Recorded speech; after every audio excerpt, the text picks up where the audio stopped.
Well, I don't think I'm forgetting anything. So let's see if this works.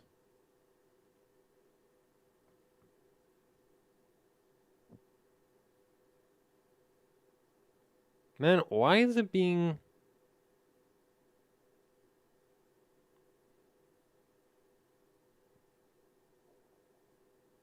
Okay, looks like it's working now. Right, I should probably share this. Uh...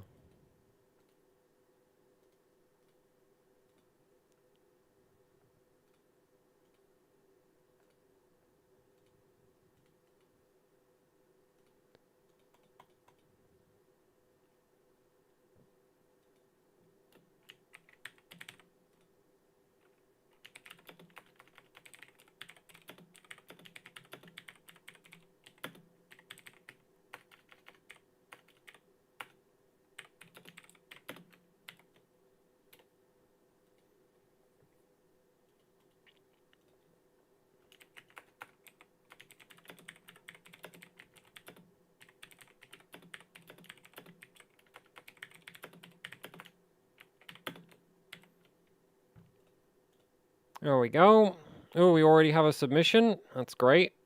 So I don't have to think about, like, filling the space and, like, filling the time. Just...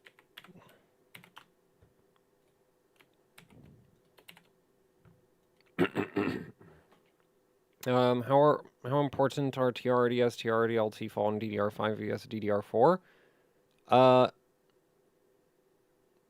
If you're at like 832, going below that doesn't really make much of a difference because of the burst length, but it can, in certain scenarios, be faster if you can run like 4416. Are you gonna review the new x87? I have a couple Asus x870 boards, and for the other vendors, I don't know. Like, I haven't heard anything from MSI. I haven't heard anything from Gigabyte. ASRock doesn't send me anything ever, so like I didn't even expect to hear anything from them. So yeah. Oh wait, you were actually first. I totally missed the first submission. So give me a second because oh no. Okay, I was just opening a new tab.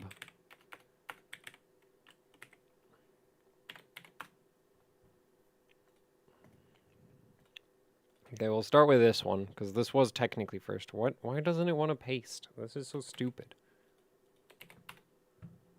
There, okay. So B460, oh god.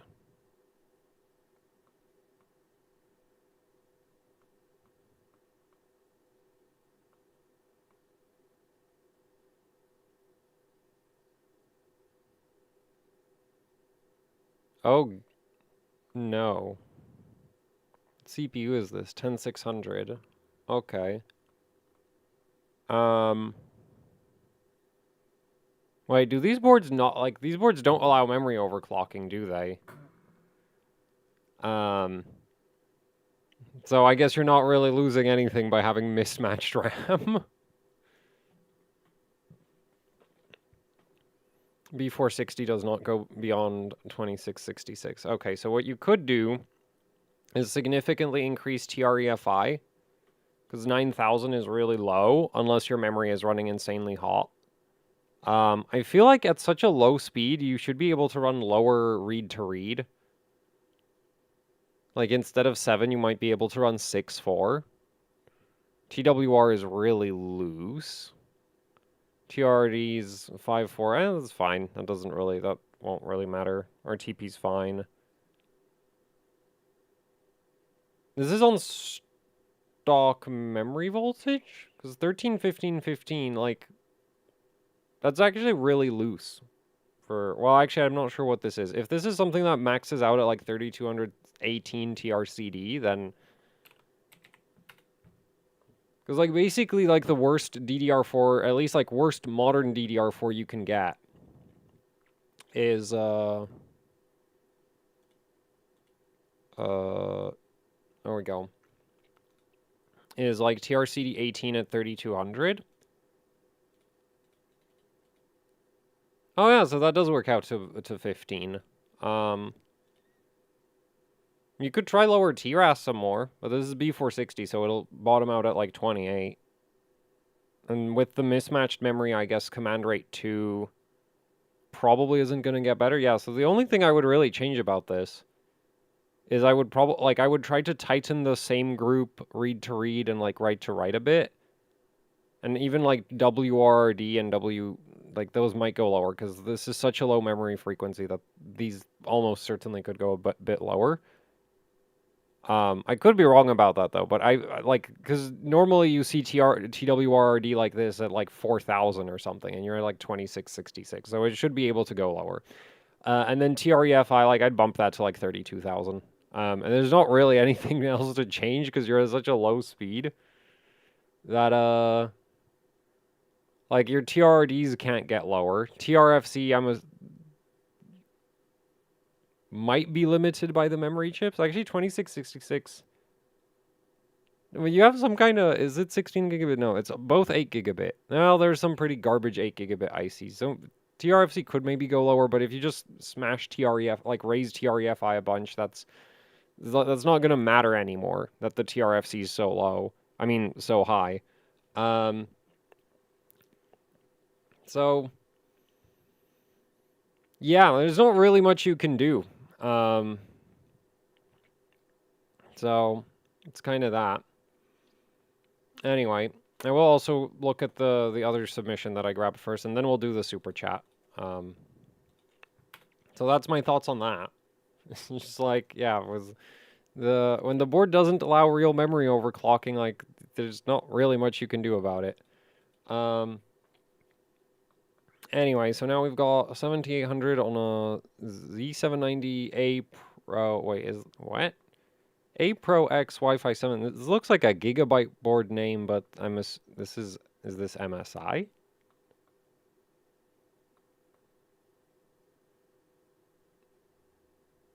That's not a, that's, what? What is this?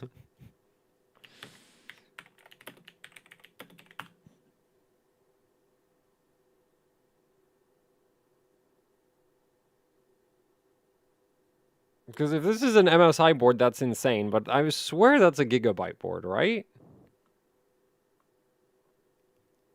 Oh yeah, it is gigabyte.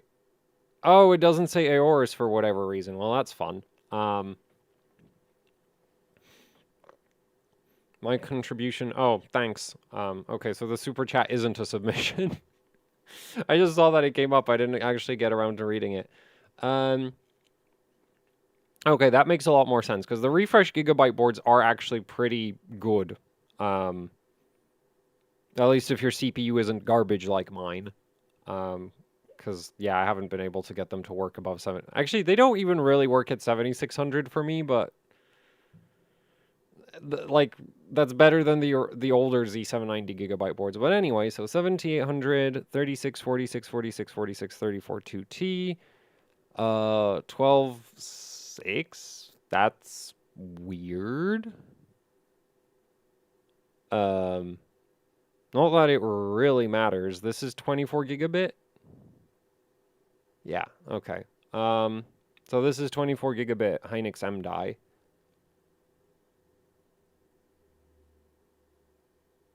Okay, actually the 12 does make sense then. 595, 50,000. Surprisingly low on the TREFI, but like at this point, like it's not gonna make much of a difference if you push it higher. TWR7, so that's cool. RTP12, T424. And that doesn't really, that's fine too. TCK8, cast rate latency 34, and then we have 14H, 2020, 12H, 60, 52. Yeah, this all looks good. TXP4. We have RTLs, but wait, per bank you have 495. Okay, that's cool. Yeah, This just looks like a solid 7800 24 gigabit setup.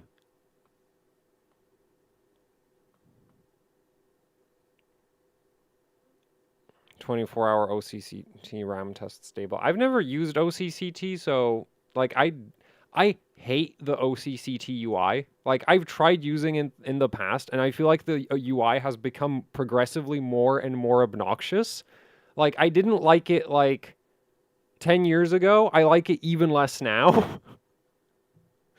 It's like when I want a stress test, I want like I want to like, you know, I don't want all the monitoring stuff. I have hardware info for that. But anyway, so yeah, I don't know how good a stress test that actually is, but it's something, I guess. I imagine it's probably just like LinPack with a fancy wrapper on it. And some like customization to the configuration of it. Let's grab another one.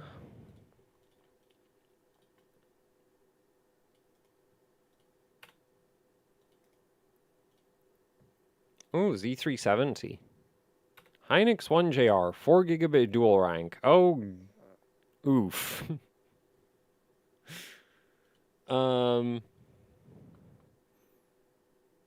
8048 0 RTTs to know what's holding the frequency back. The RAM.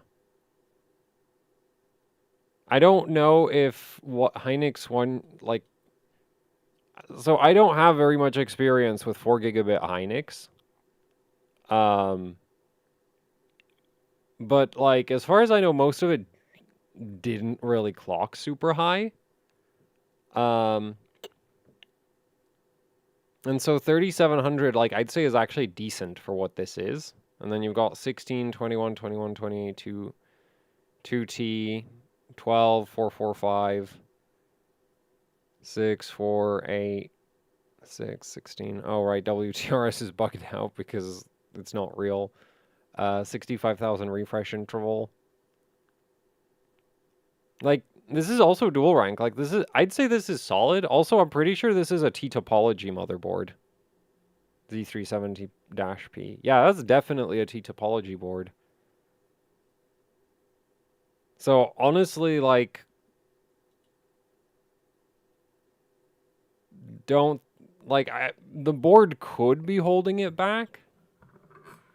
Because dual rank support on, like, Intel CPUs, especially mainstream Intel, is, like, not great for, like, Z300 series.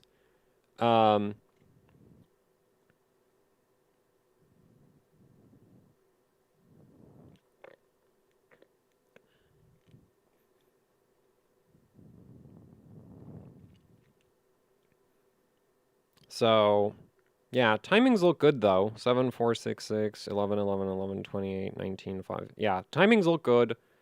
The frequency, like, it might be the memory chip. It could very easily also be the board. Because again, like, the support for dual rank on, like, especially, like, dual rank sticks on Intel is, like, horrible until you get to, like, Z4. Actually, even some Z490 boards are terrible with, like, dual ranks. Like, 16 gig B-die sticks on some Z490 boards really don't run very well. So, yeah. So for, like, I'm assuming a 2x8 setup with dual rank sticks, like, this is, I'd say this is decent. And I don't know what you, like, I don't really have any idea on how you could, like, push it further.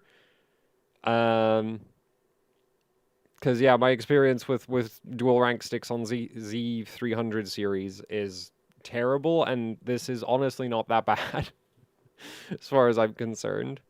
Like, you managed to get it past 3600, because normally there's, like, a hard wall at, like, 36... Well, it's not a hard wall, but, like, things get really difficult once you start trying to go past 3600. On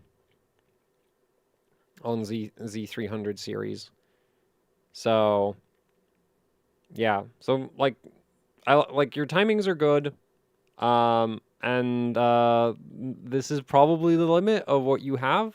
Because, yeah, unfortunately, I really don't have any experience with... like most 4 gigabit Hynix ICs. For, yeah, like I really haven't used a lot of 4 gigabit Hynix, so don't really know what to tell, like, don't really know what else to suggest here other than, like, this might actually be maxed out as is.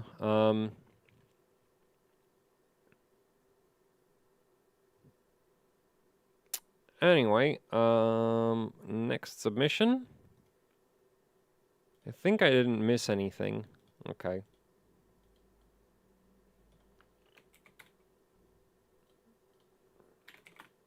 Okay, there we go. That worked. And we got General B-Die OEM. Oh no. Wait, what do you mean by General B-Die OEM? M3, wait, is this like Samsung green? Oh no. Oh, that is what this is, isn't it? This is a Samsung part number. Oh, yeah. Yeah, that right there, not a good idea. So the thing about like unbinned Samsung V-Die is that it's terrible. It's like really bad because V-Die has probably the biggest variance in like chip behavior of any memory chip I've ever dealt with. Like the like a 3200 CL14 kit and a 3200 CL16 V-Die kit are like completely different because the 3200 CL16 is probably binning rejects and they're horrendous. And the 3200 CL14 is like actually good. And this is green sticks from direct from Samsung. These aren't really like these aren't binning rejects, they're just not binned at all. And they're horrible because of that. Because like you have one chip on that entire stick that sucks and the whole stick sucks. So, like, I wouldn't try to tighten the primaries anymore, because, yeah, it's bad, but I don't think it's going to get worse. I mean, I don't think it's going to get better. But TRRDs, you should be able to still run, like, 4.8, like, 4.6. Yeah, you should be, like, I would try 4.4.16, and you should probably be able to run 4.6.16. Like 4.4.16 might not work, but 4.6.16 probably will. Then WTR is 4.14. This could probably be like 4.8. TWR10 is fine. TRFC, you should be able to tighten TRFC. That's like one of the, like that, maybe not below 300, but like mid 300s I think should be possible. SCLs look fine. RTP can go lower. TRDWR looks fine. SDDD, that looks fine. Yeah, there's not really much you can do about it at this point. Like, the unbin B-Die is basically C-Die. Except with lowered TRFC. Somewhat lowered TRFC. That's like, I find that really funny how, like, C-Die, like, unbin B-Die basically behaves like C-Die. Also, what's really funny is if you buy the, like, 3200 bin B-Die sticks from Samsung, they're really, really bad. They're, like, even worse. So whatever, like, binning criteria Samsung has for their own, like, OEM sticks is utterly useless for overclocking. And just, like, don't, like, if you see, like, one of those 3200 CL22 JDEC Samsung B-Die kits, don't. Just don't. Unless it's, like, dirt cheap. Because, yeah, they're terrible. So really the main thing I would change about is just tightening up the TRRDs, and TRFC. Like, I tried to tighten TRFC and tighten up the TRRDs and TFAW, right? Because like if you don't tighten TFAW, tightening the TRRDs isn't going to do anything. And the primaries, like I mean, RTP could probably go a little bit lower, but yeah, like the TRCD being absolutely freaking horrendous on Samsung OEM B-Die sticks, that's actually kind of common. And even, like, I have some 3200 CL16 B-Die sticks that have the, like, horrendous TRCD thing as well, because they're, like, a low bin. So, yeah, though sometimes you get lucky with the 3200 CL16 kits. Like, I saw somebody have a 3200 CL16 kit from G-Skill that, like, actually behaved like regular good B-die. But all of the, like, super cheapo B-die I've tried is terrible. And I know somebody else who, like, bought some OEM B-die, and it's also terrible. And actually, I know a few people who've done that, where it's like, yeah, OEM B-die is horrendous and should be avoided. Unless you get it really, really, really cheap.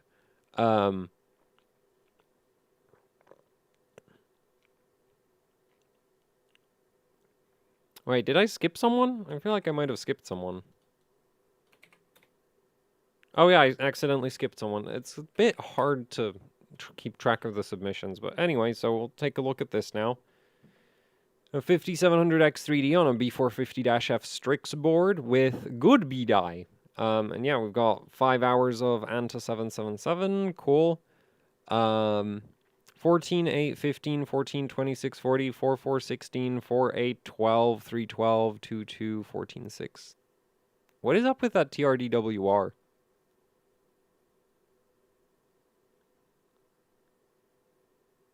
That's really loose. As well as your WRD. Also, this does seem to be dual rank, and I don't think you did your dual rank timings. These should be 4, 4, 6, 6. And I'm pretty sure this should, like, you should be able to run that at like 12 or something, and this should be able to go way lower than 7.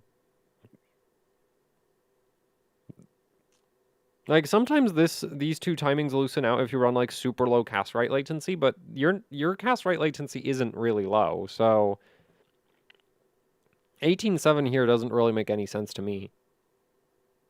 Like, I think, like, 10.2 is an option that works. Like, usually I leave these on auto because the motherboard tends to deal with them just fine on its own. Which is why, off the top of my head, I don't know exactly what they should be, but 18 and 7 is way high. Like, I'm pretty sure that's, like, almost twice what it would, like, what it should be. And we have a comment, 1.55 volts. Yeah, that kind of make, yeah, so I guess a bit of a weaker kit. 3800 without 1.6, lower voltage gives errors, yep, and tested 8 hours Carhu 11 hour cycles of absolute and mem test 86. Cool. Yeah, so I would try tightening the TRDWR and WRD, because they really shouldn't have to be that high. And I'm, like, surprised that they're, like, I'm assuming they're defaulting to that, right?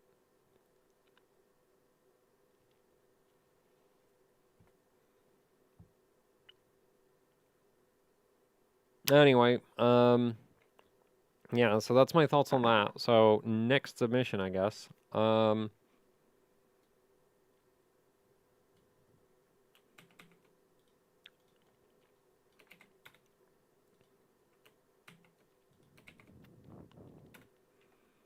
Got 7800X3D B650E ITX Strix board.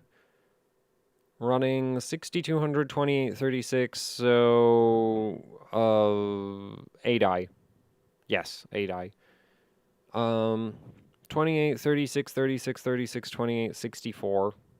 Okay, yeah, that makes sense. 4 8 16 4 16 48 450 4 2 26 12. And then this is single rank, so we don't have to worry about. And then, like, 16 4. SOC at 1.24. Memory voltage high enough that it's bugged out in the software readout. 2200 FCLK. Yeah, this just looks good. I don't really see anything anything to complain about on this. Though I do wonder, since you have the ITX Strix board, have you tried 2-to-1 mode? Because I've been wondering about that. Is the ITX from Asus any good in 2-to-1 mode? Because the Asus 4 dimmers are not, and the MSI ITX is terrible in 2-to-1 mode in my experience. Like, absolutely horrendous. It's literally worse than 4 dimmers. Could you dial down the like usage? No.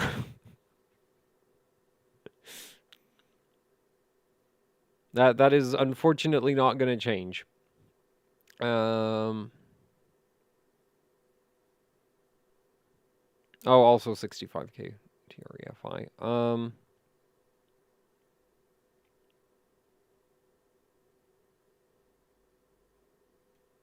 So I guess next submission, because yeah, I don't really see anything to like change about this. Like I'm mostly just wondering if you've tried 2-to-1 mode, what it's like. What is the expected behavior with ITX boards on 2-to-1 mode? Well, some of them are actually really good, and some of them, like ITX boards come in one of two flavors. Either they're so cramped that the memory topology got compromised by the physical space limitations, or they're really, really good because they don't have unnecessary memory slots. But there's no way to know what you're going to get until you test it. Which is why I'm like wondering. And like I bought the MSI ITX because I was like hoping that it wouldn't suck, and then well it sucked. So I mean I did kind of expect it to suck because the QVL for that board is not confidence inspiring, but you know, like then I actually tested it and it's like, whoa, this really is as bad as the QVL makes it look, which is I guess a good thing. So let's take a look at this. Timings are from one of your videos. Right, so this is like the whole so this is the easy Ryzen timings. For 3000 FCLK 2066 doesn't make sense. You want to run on the newer AGSAs, you either want to run FCLK at like over 2100 or at 2000. So yeah, as for the timings, the primaries, like you could tighten the primaries. The thing is, like in my experience with the Hynix memory kits, the primaries are where there's like most of the variance from kit to kit. So I didn't want to make a video where I recommend like tightening the primaries with like a bunch of primaries that don't work for everybody, right? So but you could try, if you're at like, what are you at? You're at 1.35 on VDD. So you could try like CL32, TRCD 38. Yeah, so you could try 32, 38, 38, 38, 30, and that should work. And that'll be a bit faster. And you could obviously keep pushing to, like, you could keep pushing the timings even lower than that, but at some point it's going to need more voltage. If you could keep doing that. And then, like, I wouldn't change anything else about this.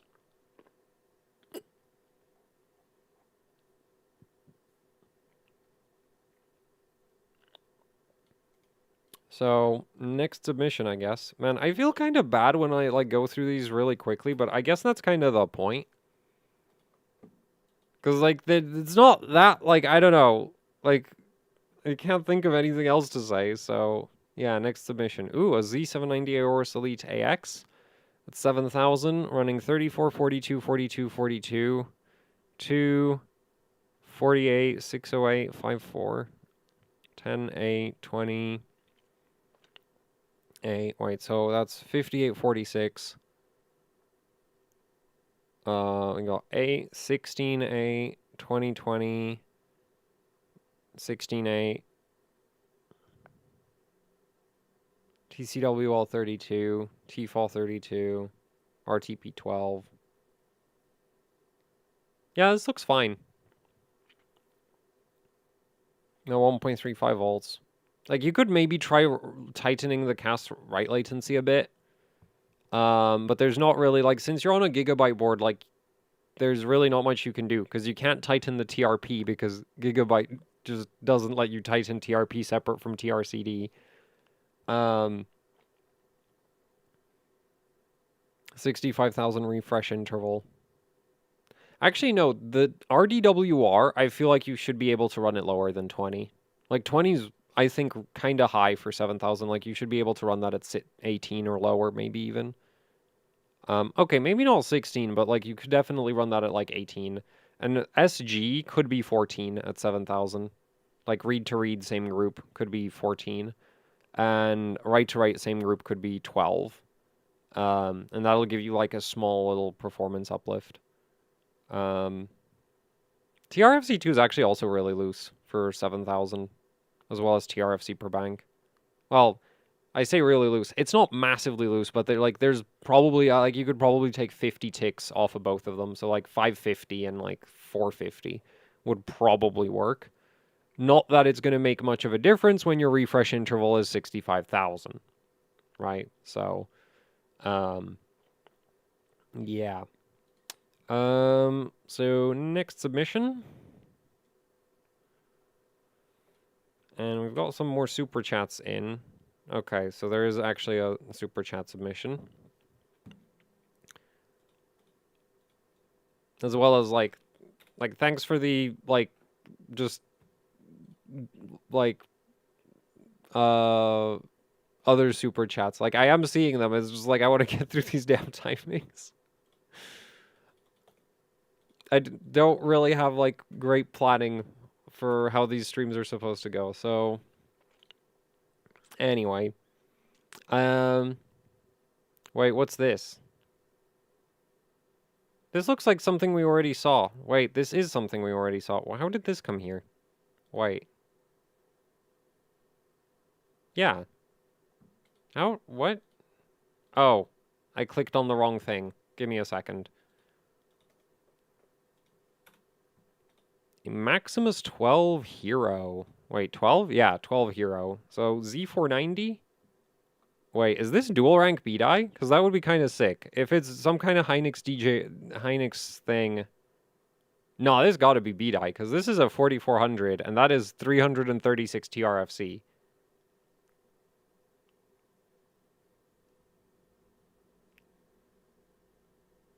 That is cool.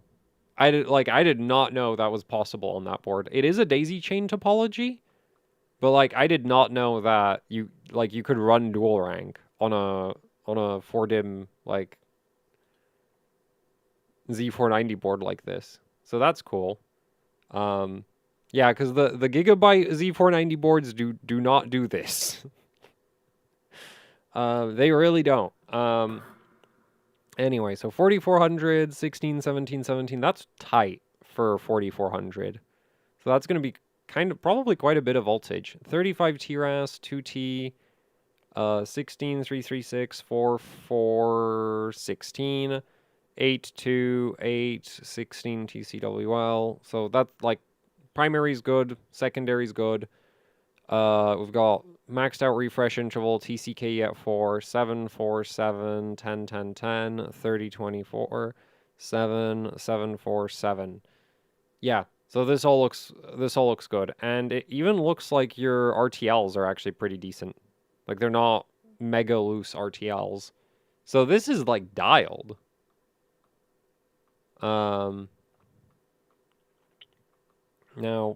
we have hardware info, and I'm wondering where memory voltage. Oh, 1.57, according to the software voltage sensor of who knows what level of accuracy. So yeah, but this looks really good. This is like a really, really, like this is really tight, especially on the primaries. Like the rest of it is like pretty standard B-die timings, but the primaries are really, really tight for 4400. Especially for that voltage. Like for CL16 at 4400, I would have figured you'd probably need like 1.6 volts. Which this might be, and the sensor might just be reading a bit low. But yeah, this looks good. So that's cool. So I guess we'll take the super chat now.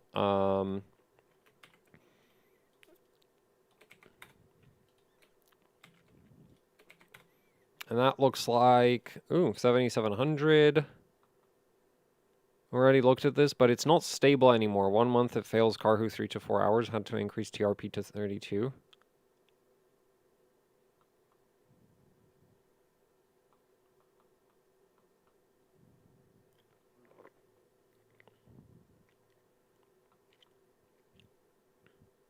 All fails Karhu.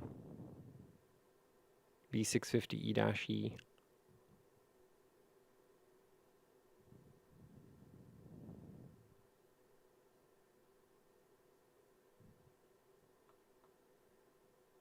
How to increase TRP to 32. So I'm kind of, so the thing is, Did you try lowering TRP back down to 30 after, like, raising it fixed the instability? Because it might have just been, like, a retrain issue or something. Or you're borderline on your voltages.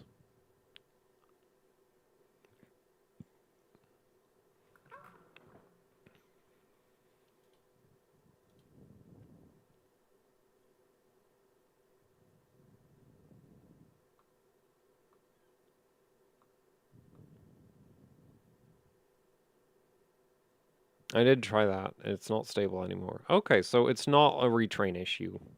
That is interesting. The thing is, I don't like my personal system runs like very late, like right now runs kind of lazy settings. So, uh, yeah, like I don't like that's the thing is like for daily setups, I personally don't really like try to run them like super ridiculously tight because what if like operating temperatures change slightly or what, or you know, like, well, mainly like temperature would be my main concern. Um, TRP going up though is like I don't feel like that one isn't that temperature sensitive though. So I'm not sure why that would happen. Unless you just got lucky the first time you stress tested it.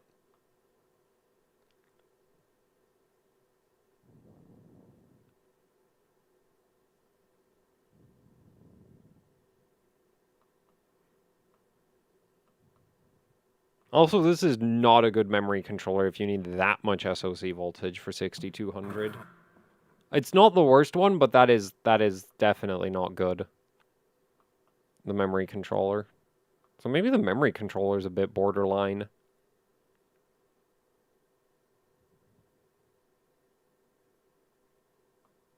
The VDDIO, VDDQ requirements are pretty typical Asus board stuff, so I don't really see anything weird with that. Like Asus boards just need really high signaling voltages for some reason. Um,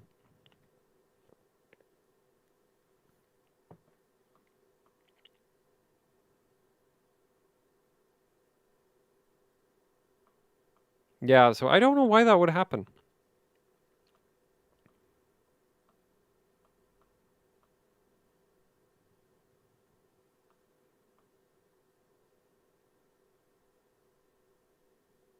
So I guess next submission, because I can't really, like, I can't think of like a reason, like maybe temperatures, but like technically you can sometimes have like pin contact change over time. Um, like I think I've heard of, like I've not run into this myself, but I'm pretty sure I've heard of like other people running into situations where like reseating the memory sticks would fix like stability, but I feel like a month is too short of a time period for that to happen. And I don't think TRP would be affected by that because that doesn't make sense, right? Because TRP is internal to the memory stick.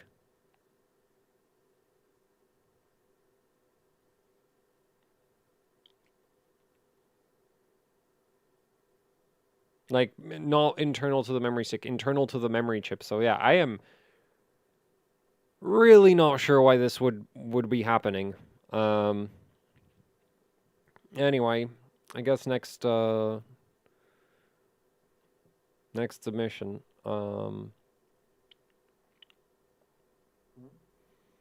I think I'm just gonna leave off from the last super chat. Um or like continue. Yeah, because I had to like scroll way down for that super chat, so I have no idea where I was before. Um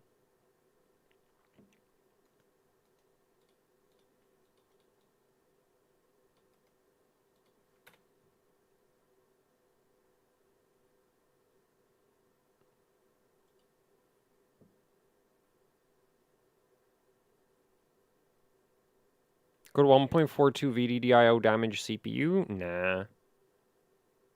Yeah, I don't think that would damage the CPU.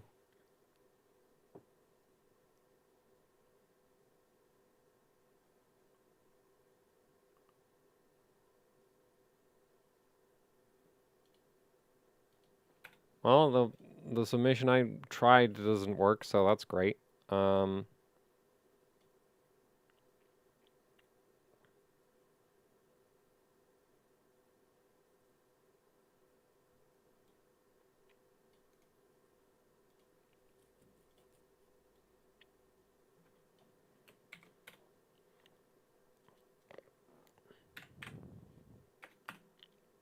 oh, come on.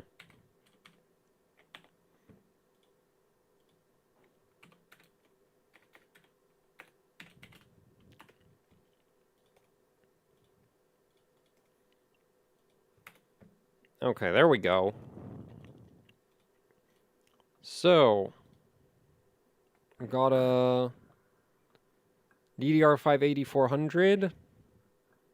So we've got another one of these submissions where I literally have no idea what to say. Oh, of course, the typical Intel stress testing of like if you run it for 2 hours, it doesn't have enough time to spit out any errors. Um, but like, whatever.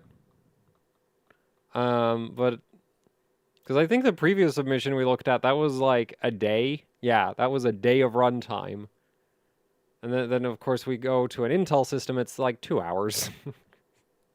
Because like it's just an Intel thing. You don't need stability. Like but anyway, 8400, 34, 47, 44, 59. So that's really good primaries.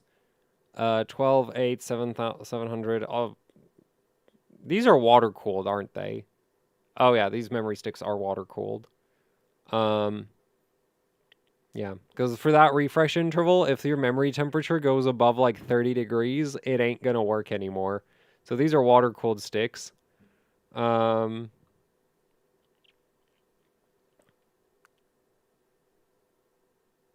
and 15, 12, 32, 21. That's right, like 16, 8, 19. So these are 20s because odd tertiary timings don't exist on Intel CPUs. 16, 8, 60, 42. Yeah, so timings look good. As for the stability, I don't think 2 hours is much of a stability test, but sure, like it's not my system, so like if if you're happy with it, like good for you, I guess.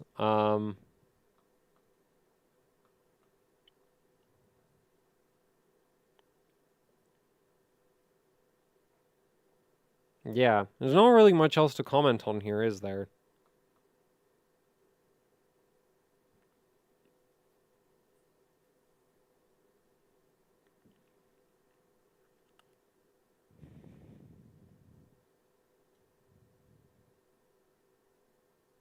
So next submission.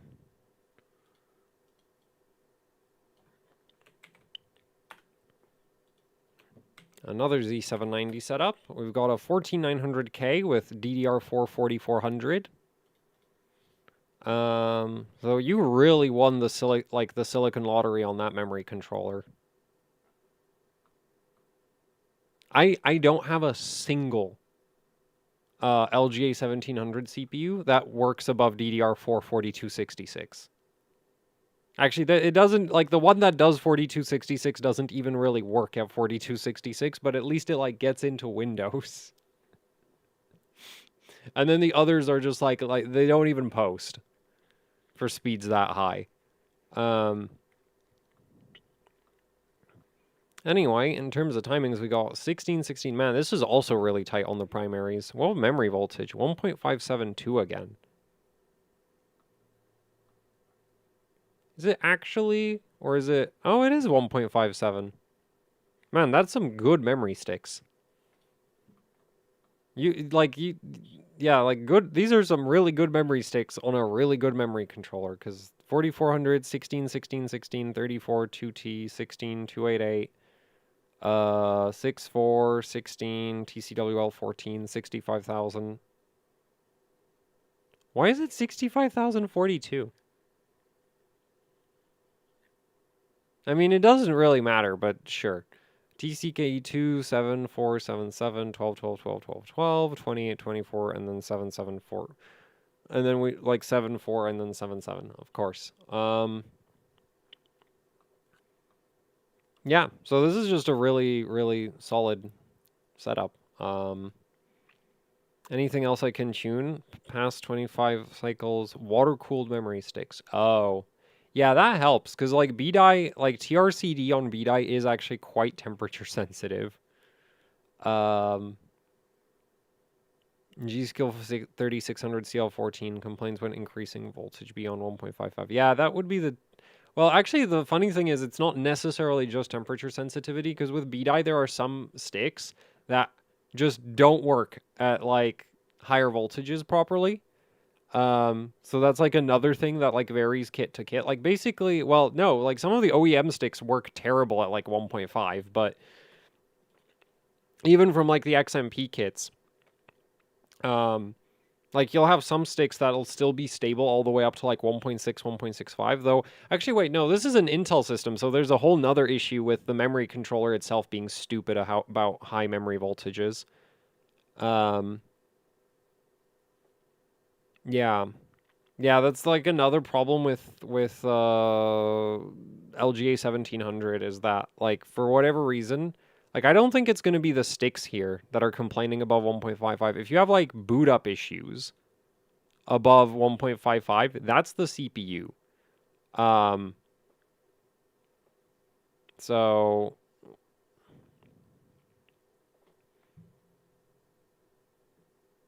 I'm just kind of wondering.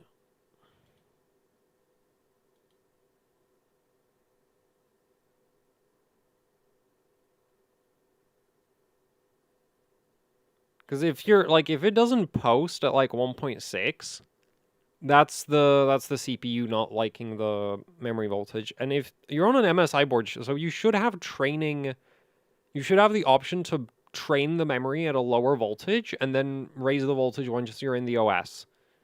Not really much point in doing that, in my opinion, because usually you can't really do any, like, you can train, like, say, 50 millivolts lower than the operating voltage, and that'll let you run, like, slightly tighter timings sometimes or slightly higher frequency, but, like, I'm assuming this is a daily setup. I really don't see the point in doing that.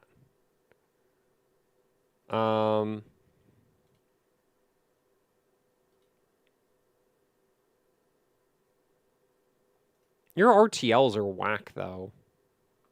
I'm just noticing that now. Like, 75, 75, and then 83, 83?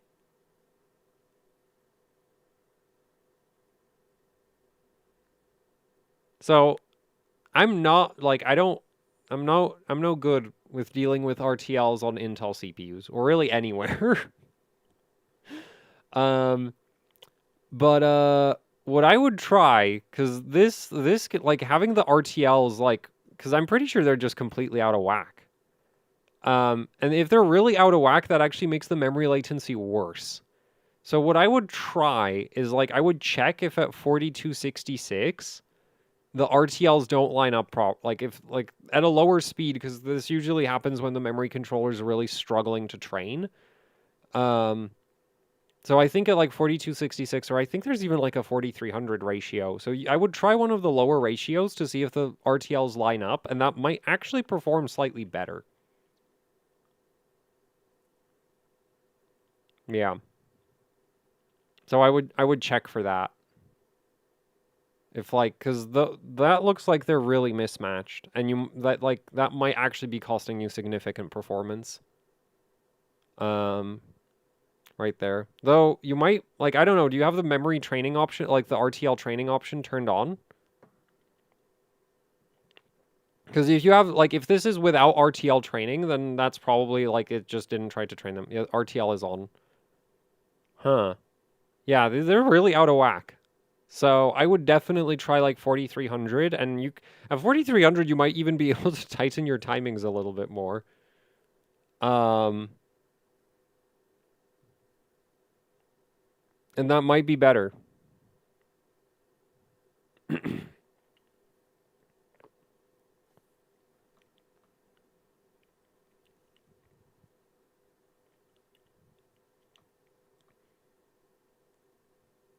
And SA, where's VDDQTX?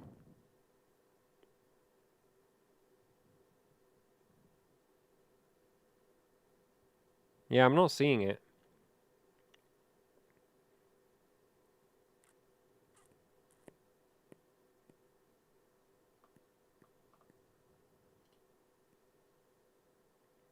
Oh well, so that's my thoughts on this.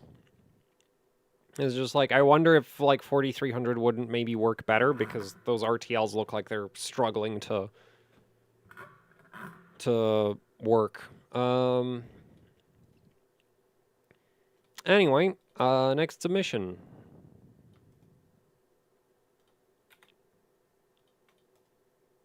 And we got some Micron. I'm gonna clean up my tab situation a bit.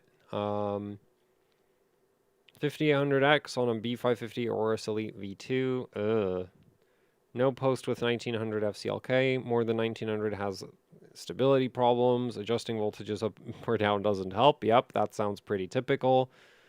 TRCD 17 errors at 10 minutes. Well, it's Micron. RTP 12 errors in 60. Well, it's Micron. RTP 6. That sometimes does work, but I guess like here it just doesn't. TWR 12 errors after. Oh. Could maybe do 14. And WR isn't important enough that I would bother with like tweaking it by 2 ticks. No post with lower tertiaries. Cool. Command drive strength 40 is critical to stabilize the setup. Board auto values are 24, 20, 20, 24, which means XMP is unstable. Oh boy. 1T is impossible. Yeah, that doesn't surprise me, because this board, if I remember correctly, is like a 4-layer daisy chain, and it's horrendous. Like, on AM4, Gigabyte has, like, one of the best memory topologies, but they only have it on the 6-layer daisy chain boards. And the 4-layer boards are terrible. Which doesn't mean, like, which does mean they still work up to, like, 3733 or even 3800, but yeah, they're not great. So, like, the drive strengths being out of whack, like, it wouldn't surprise me if the auto drive strengths are actually meant for the 6-layer boards. And then just slap them on the 4-layer. Let's see. 14, 8, 18, 14, 21, 56, 4, 4, 16, 2, 6, 16, 2, 2, 12, 8, 10, 4, 4, 6, 6. Yeah, so, like, timing-wise, this looks good. And I don't really have any suggestions for fixing this, because personally, I've just avoided the 4-layer Gigabyte boards. Like, one, Gigabyte didn't want, like, wouldn't want to sample those to me anyway. And two, I don't want to spend money on bad motherboards. Right, especially when, like, I also have to buy good motherboards, because I don't get sampled absolutely everything. But yeah, like, this board is just not particularly great, though I don't think this case the board is actually holding this back. Because the fact that, like, 1900 is, like, completely broken is probably a CPU issue. Like, sometimes it can depend on the, like, board and BIOS a bit, but I think in this case it's probably the CPU. Because I've had 1900 FCLK work even on, like, A520 boards. At least, like, if you have a CPU where 1900 FCLK works, it tends to work absolutely everywhere. Like, sometimes it's a bit weird on some BIOS versions, but it almost inevitably works. And the doesn't work above 1900, that's just, I mean, I've never had a Ryzen 5000 that works above 1900, so I don't know if there's any, like, weirdness to that, because all, like, my CPUs all just, like, some of them are fiddly to get to 1900, but all of them do 1900, and none of them do more than that. So, yeah, but I have also heard that there's, like, some chips that just have, like, a hole where they don't work at 1900 at all. So this could be one of those. As for the timings, like, for Micron, the timings look as good as it's gonna get. And the board being whack is like, yep, the board is whack. But the thing is, like, I think if you got, like, a better board, I think you'd basically still end up with the same timings at probably the same frequency. Because 1900 FCLK probably still won't work. More than 1900 FCLK, I am 99% certain will not work. And your timings, like, the timings are internal to the memory chip. So those aren't really going to change. So, yeah, this looks good to me. Does one 1-to-1 mode require more SoC voltage. On Ryzen 7000 and 9000, yes.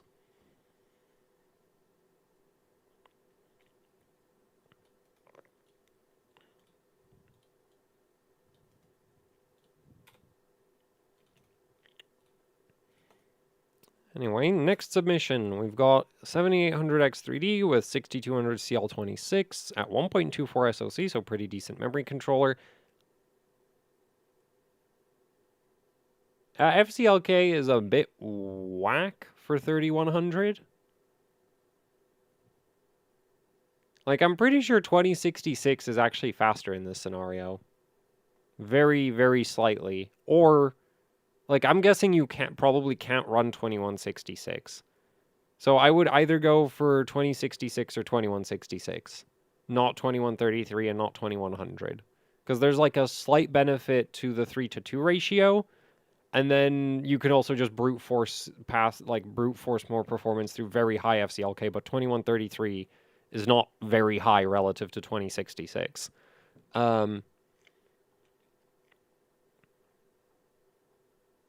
So anyway, 26, 35, 35, 30, 47, 77.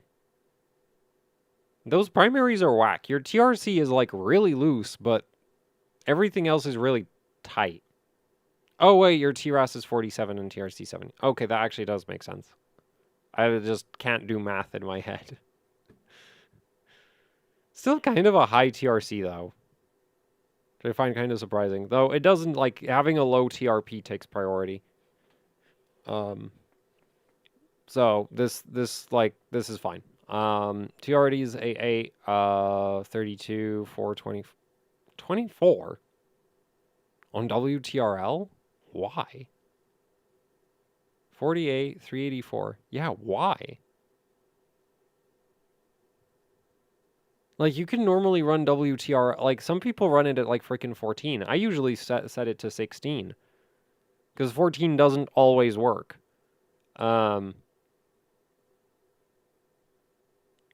24 is, like, auto, isn't it? Yeah, I'm pretty sure that's auto WTRL. Yeah, you could definitely lower that. And then your SCLs are horrendous. 517, what is this?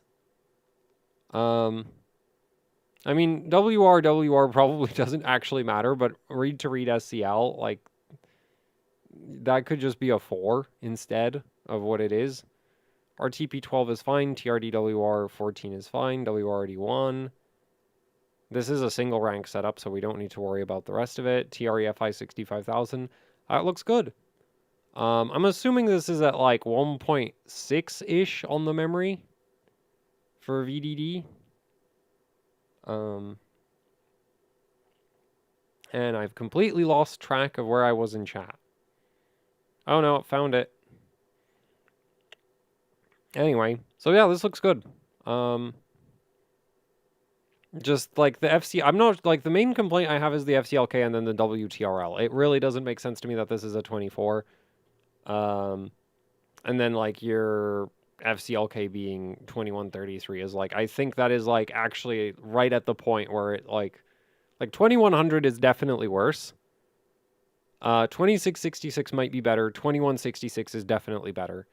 I'm like 2133 is like in that weird middle ground. It's kind of like when you're at 3000, you don't want to run like 2033 or 2066. You want to run like 2100 or higher, or you want to run 2000. Anyway, next submission.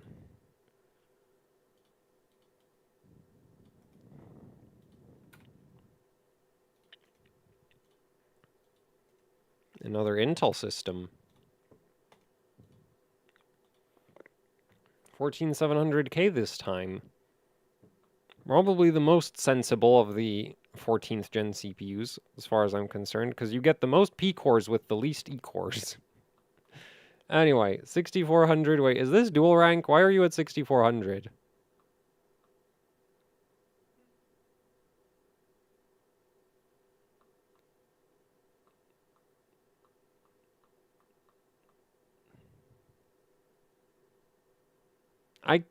What is this language?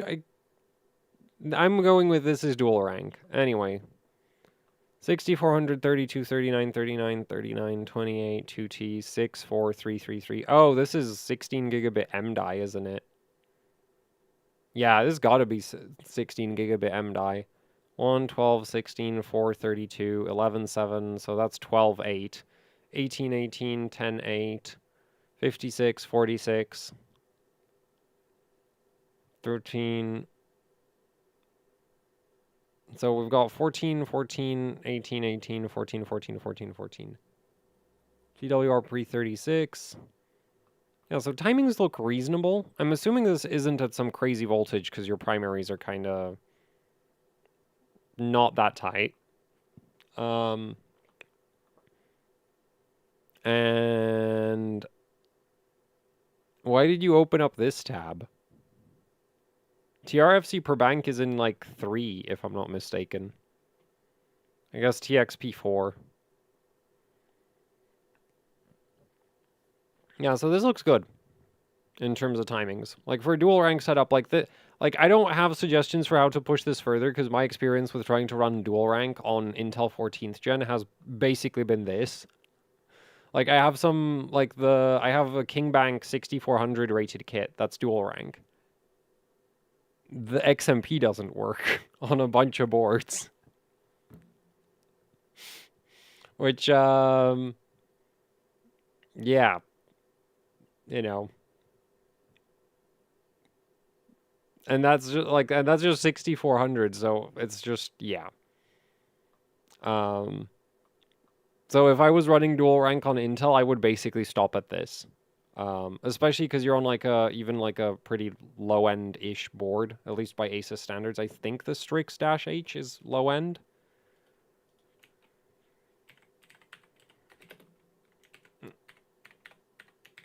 Obviously, that doesn't mean it's cheap. That just means, you know, I just mean it's not good. Okay, actually, that doesn't look that bad. That looks better than some of the older -H boards. Go away, Edge.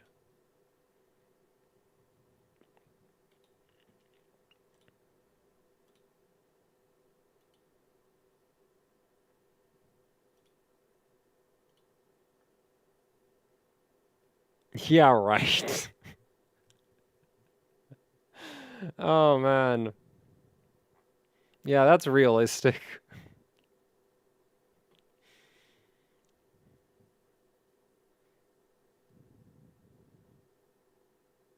So maybe it's not that bad? Or Asus is being very optimistic about the silicon quality of the typical Intel CPU.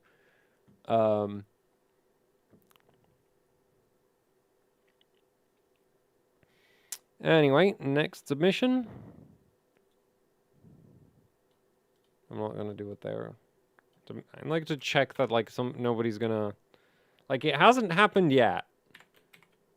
But like I'm so like, you know, I pre-check the links in a different browser to make sure that they're not anything sus.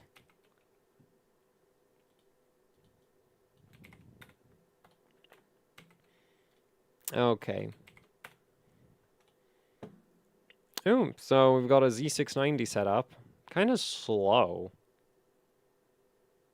What CPU is this?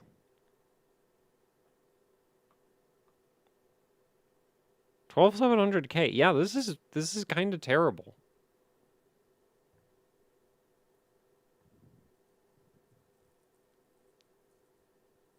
Like, unless your CPU is absolute garbage.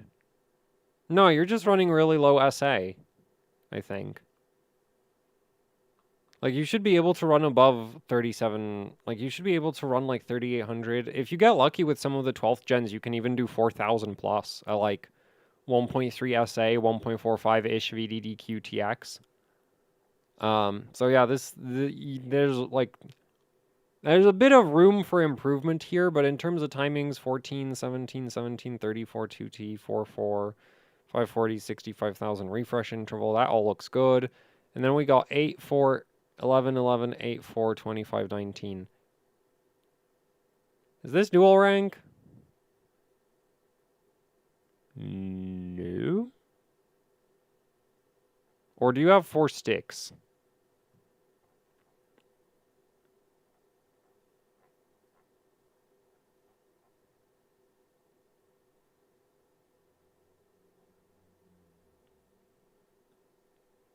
Because if this is 4 sticks, then actually it might not get any faster unless you like manually tune the terminations. Because like all of the Z690 boards are daisy chain. And even then, if you manually tune all the terminations, it might still not clock super high. Oh, it is 4 sticks. Yeah, so that explains why it's at 3733.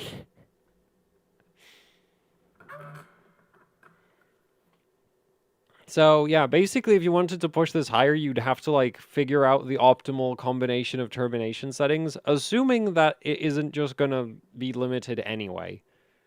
So I don't really have suggestions for this in terms of like further improvements. And in terms of like your DR timings, like you do actually have those adjusted. So timings look good, but yeah, the speed might be kind of limited by your combination of memory sticks and motherboard in this scenario. Anyway, so I'm gonna go grab the next submission. Got another DDR5 6200.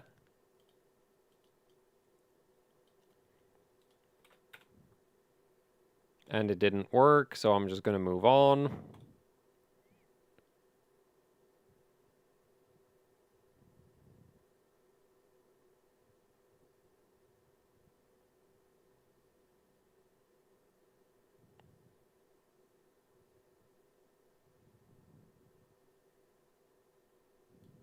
Oh wait, I just did that one.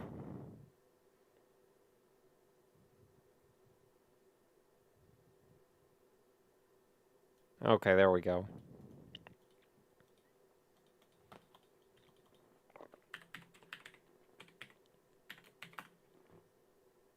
What? Why isn't it working? Oh, there we go. Got it. So what's this? Because it is slow, but why? You don't even have too much RAM. Like, I saw like 5600 and my immediate reaction was like, oh, this is going to be some 128 gig monstrosity where it's like, it's slow because you have too much RAM.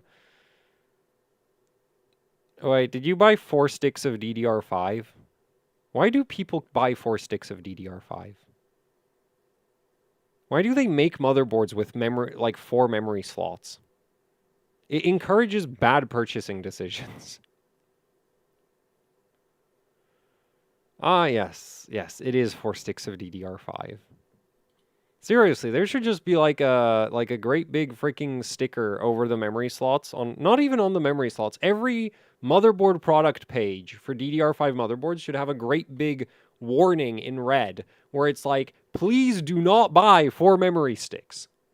Avoid buying 4 memory sticks unless you desperately need more than 128 gigs of RAM. Because it's bad. Like, it's just bad. Don't buy 4 16 gig sticks. Though, you know, it could be less bad than this is. This is like extra bad. Now, is this Hynix or is this Samsung? Is the thing I'm wondering. Because this is 5636 Corsair. So that's usually a Samsung bin. Oh yeah, it's Samsung. Oh boy.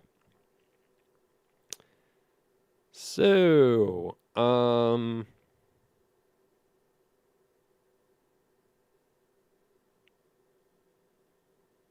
a Z690 Aorus Pro.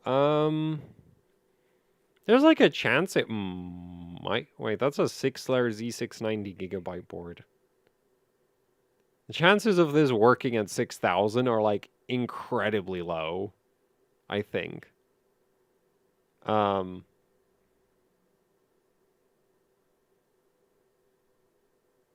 Yeah, because it's like, it's DDR5, it's a daisy chain board, you have 4 sticks, and it's a 6-layer daisy chain board. Like,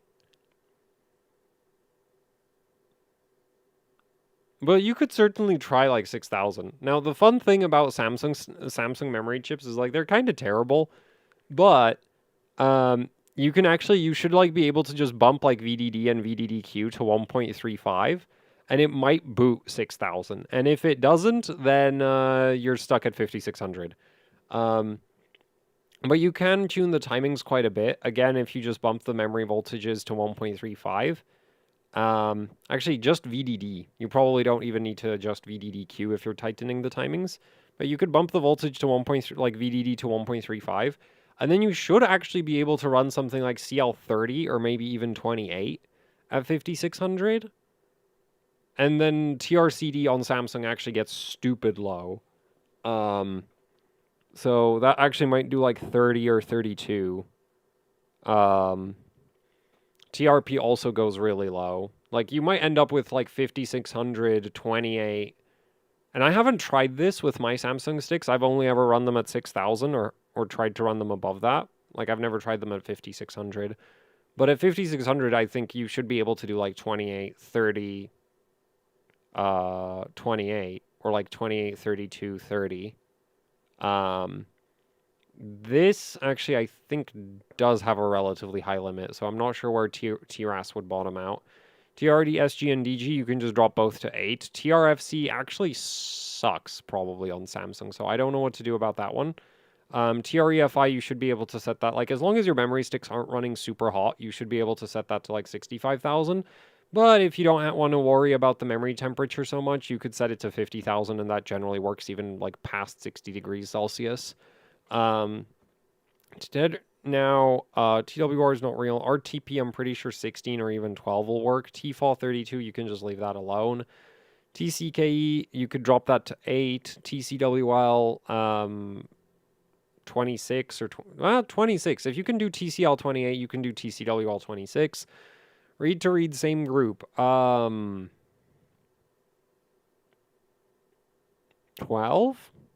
12 would probably work, I'm guessing.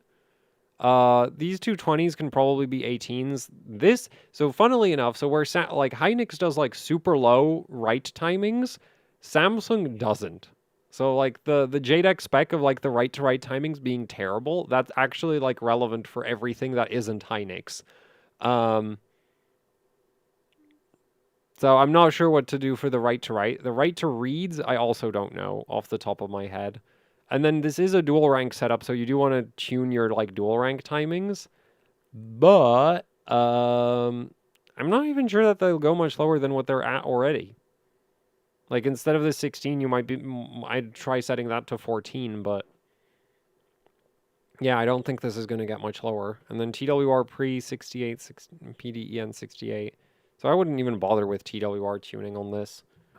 So yeah, you like raise the refresh interval. That's going to give you like a pretty substantial performance increase. You can definitely tighten the primaries a bunch. And then you can try tighten the tertiaries a little bit, but I'm not sure because I've not tried the Samsung sticks I have on like on Intel basically at all. So yeah.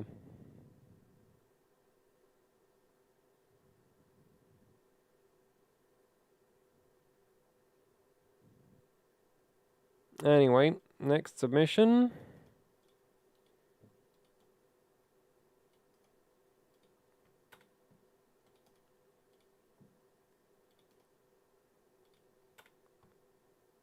We got 1.3 VDDQ, 1.5 VRAM memory, VCCS at 1.25. Wait, what is this? Well, it is Intel, 14600K, 3800 on B660.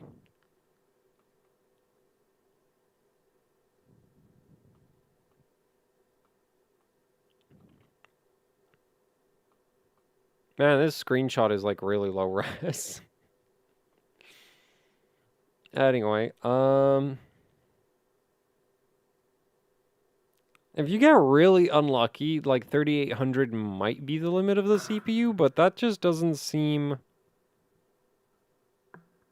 Yeah, that's not stock SA voltage, by the way. That's motherboard. That, like, stock SA voltage for Intel CPUs is like 0.9 volts or 0.95, something like that. 1.25 is the motherboard raising it for you. But anyway, in terms of timings, we got 15, 15, 14, 15, 30. So primaries look pretty typical. B-die, 1T command rate. That's surprising. That actually might be why this is at 3800. Wait, is this... Okay, it is one-to-one mode. 4, 4, 266, 65,000, 11, 6, 16, 8. That all looks good. TCWL 13. 8, 4, 12, 12, 8, 4, 30. This is loose. This could be like, instead of 34, that could be like 28. TWRD DG 23. This could be 23 is actually reasonable, but it could be a bit lower. And then dual rank timings are... Is this even dual rank? No, it's single rank. Oh, cool. So we don't have to worry about the dual rank timings. So yeah, this looks fine.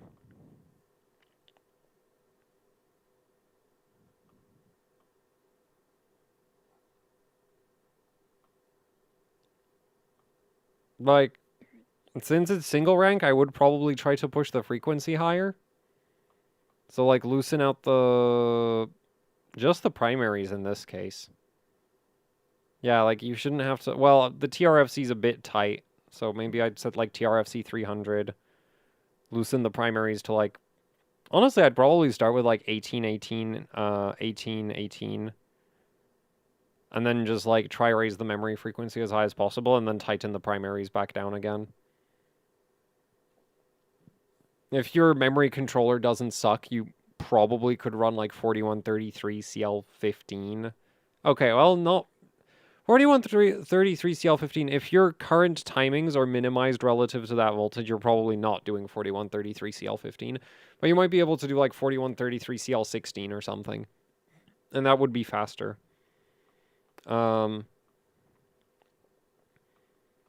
So... Yeah.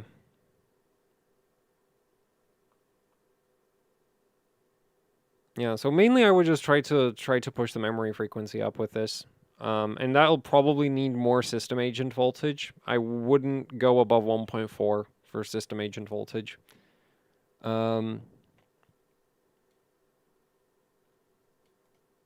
Anyway, next submission. How long have I been streaming? An hour. Okay, cool.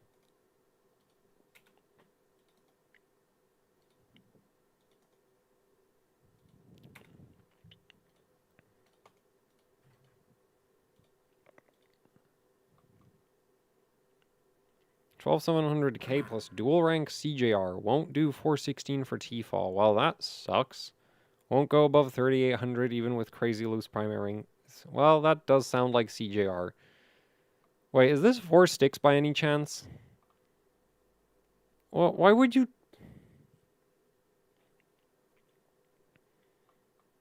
I mean, I guess it works. We got 16, 19, 20, 39, 15, 59, 512, 2...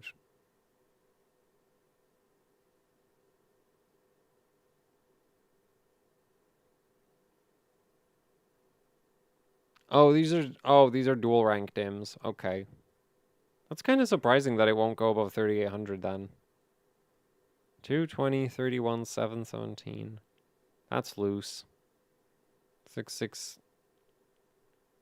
That's really weird that it doesn't do lower TRDs though. GWR pre is... Oh wait, that's GWR pre, so that's actually reasonable.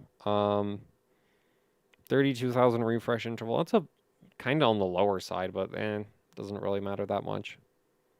Well, no, I would actually raise the refresh interval on this, especially because the TRFC is quite high, which is just inherent to it being Hynix CJR.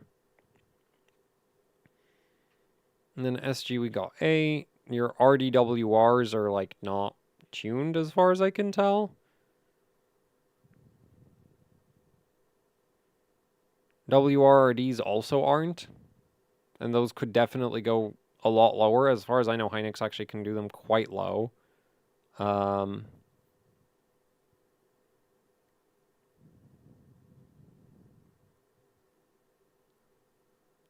Still working on tertiaries.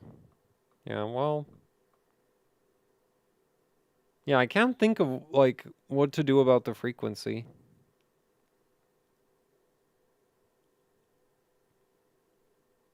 Like, what SA voltage are you at? You're actually at really high SA already. Yeah, so if it doesn't want to clock any higher than, like, it could be the DIMMs, but maybe it's just the memory controller. Because what's this at? This is at 3800. Yeah, that actually is, that's like my 12900K. It just didn't go above, like, 3800. um... So that kind of makes sense to me that, like, this is a 12th gen and it doesn't go above 3800, and it's like, yep, that's just kind of the bottom end of 12th gen silicon quality.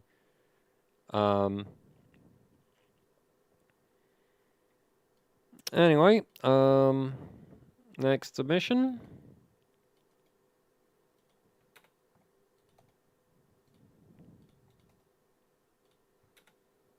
We got some, what is this? DDR5 on the ASRock Z790i Lightning, and the typical Intel stress test of 18 minutes. It's not even finished. But it's definitely stable. At this point, you gotta wonder why you even include the stress test in the screenshot.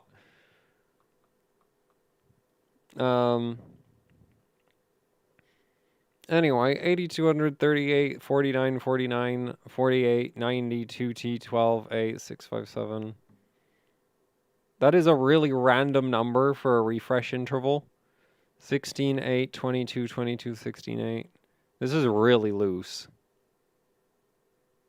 Like, even if this is stable, the performance is going to be horrendous. So I don't know. Like, that's the thing is, like, when you're stress testing these high frequencies with timings this bad, my question to you is, like, yeah, but this is going to be slow anyway, so who cares if it's stable?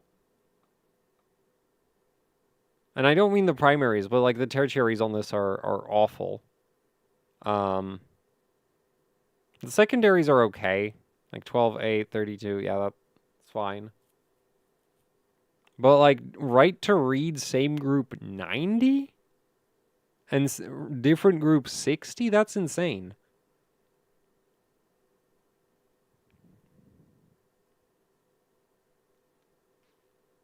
Also kind of weird to have the cast write latency at the same setting as the cast latency. Not that it really matters, but it's just a bit weird because usually cast write latency can be at least 2 ticks below, and with most Hynix sticks it can be like way lower than that. I mean, I have no idea if this is going to be stable. But even if it is stable, you're going to have to go tighten the timings anyway, a bit. Not like a ton, but like... Because, like, the primaries aren't really going to change unless you decide to run significantly more voltage than whatever you're running right now. Which we can't see, so... You know. But, yeah, so that's my thoughts on that. Though, from what I've heard, the Z790 ITX Lightning board from ASRock is actually really good at running high memory speeds. I don't have one, so I can't, you know... And I'm sure if I had one anyway, it would just get stuck at 7600 again. Because that's been my basic, like, history of, like, my experience with LG 1700. It's like, oh, you just need to try a different board. And then it's like, it barely works above 7600. Okay, so let's scroll down some more and find another submission.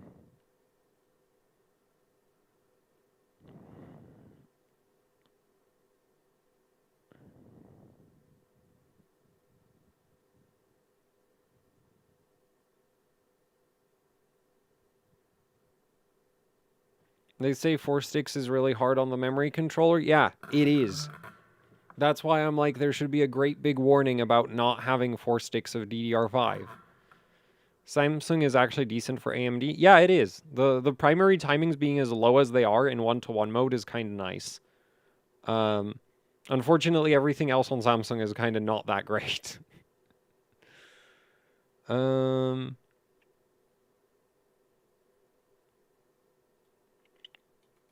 Okay, found another submission.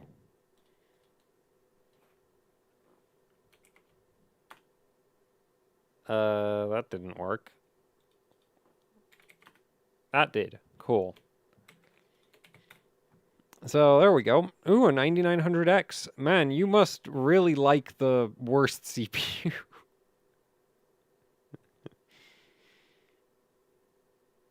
This is, well, yeah, that's not a CPU I was expecting to see. Like, at all. I guess this is a workstation system? Yeah, because you have 64 gigs of RAM, so I'm assuming this is some kind of workstation. And you're running 30, 38, 38, 38, 32 at 6,000, 2200 FCL. Okay, that's cool. That's a lot of SoC voltage for 3000 UCLK. Like, a lot of SoC voltage. 4, 6, 16, 4, 16, 48, 490. Oh, this is my easy Hynix timings, isn't it? Wait, you didn't tweak the TREFI. What is wrong with you? Do you hate performance?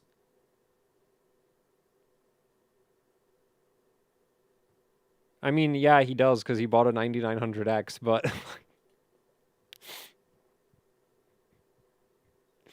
like on DDR5, the biggest performance uplift that you can get from any one timing is raising refresh interval because the stock refresh interval is insanely low.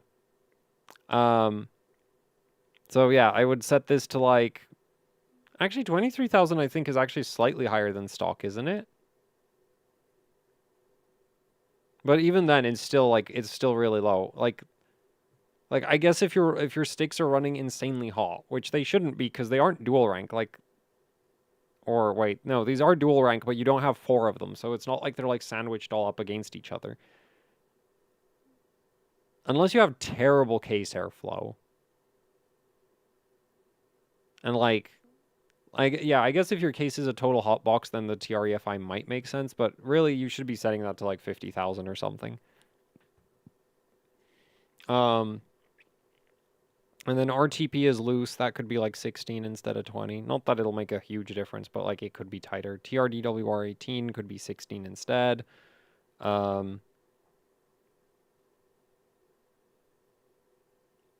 This is a Hynix, right? And then SCL is like 518, 515. Like these could be 4.4 instead of 515. And then TRDWR 16 and WRD 4. Actually, WRD could go even lower than that. And then for your same DIM, different DIM timings should be like 6.6 and 8.8 instead of the 7.8.9. This is really weird. Why is it like 7.8.9.7? That doesn't make...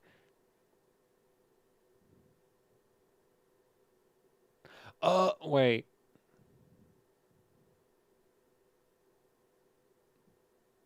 I'm not saying you said it that way. I'm just like confused as well. Like I think this is the auto values from the board, but like it would make more sense to me if it was like 7.8.9.8. It doesn't make sense to me because like write to write on DDR5 is worse from like different rank write to write is always worse than different rank read to read with DDR5. But the board is like not doing that. Like your read to read is like pretty low. But your write to write is like the 7 to 9 that makes sense, but why is this 8 and that's 7? That doesn't make sense. It doesn't really matter. Either way, 6.6, 8.8. And yeah. But this looks like a cool setup. Other than that.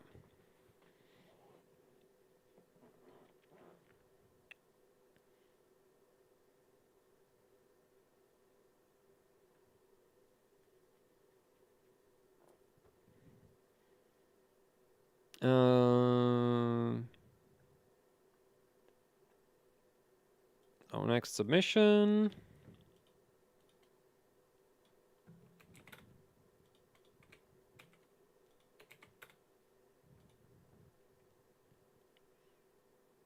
Oh boy. Wait, what is this? Micron. Oh no.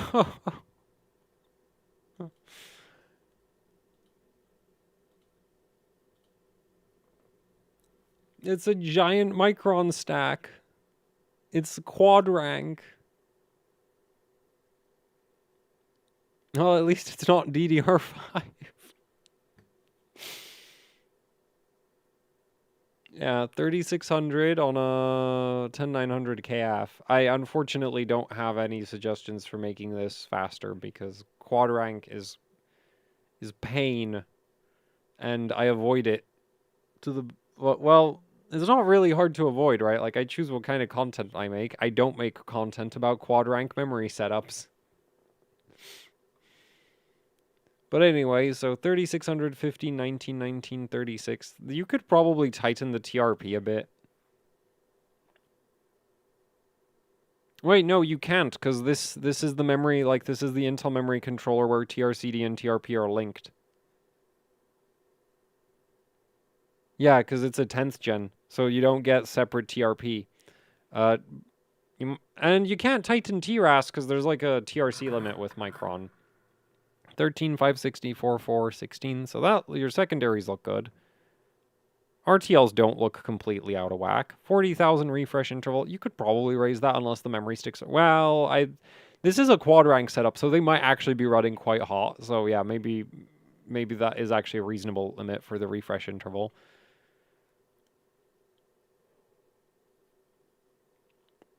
And there we got 7, 4, 7, 7, 14, 14, 14, 14, 28, 23, 7, 7, 7, 4, 7. I could be wrong about this, but I'm pretty sure you can tighten the read to write. Like, instead of 14, I think, like, 12 would probably work.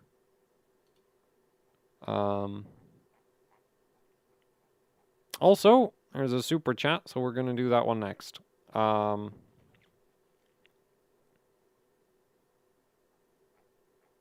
Oh, no, now I lost track of whose submission this is.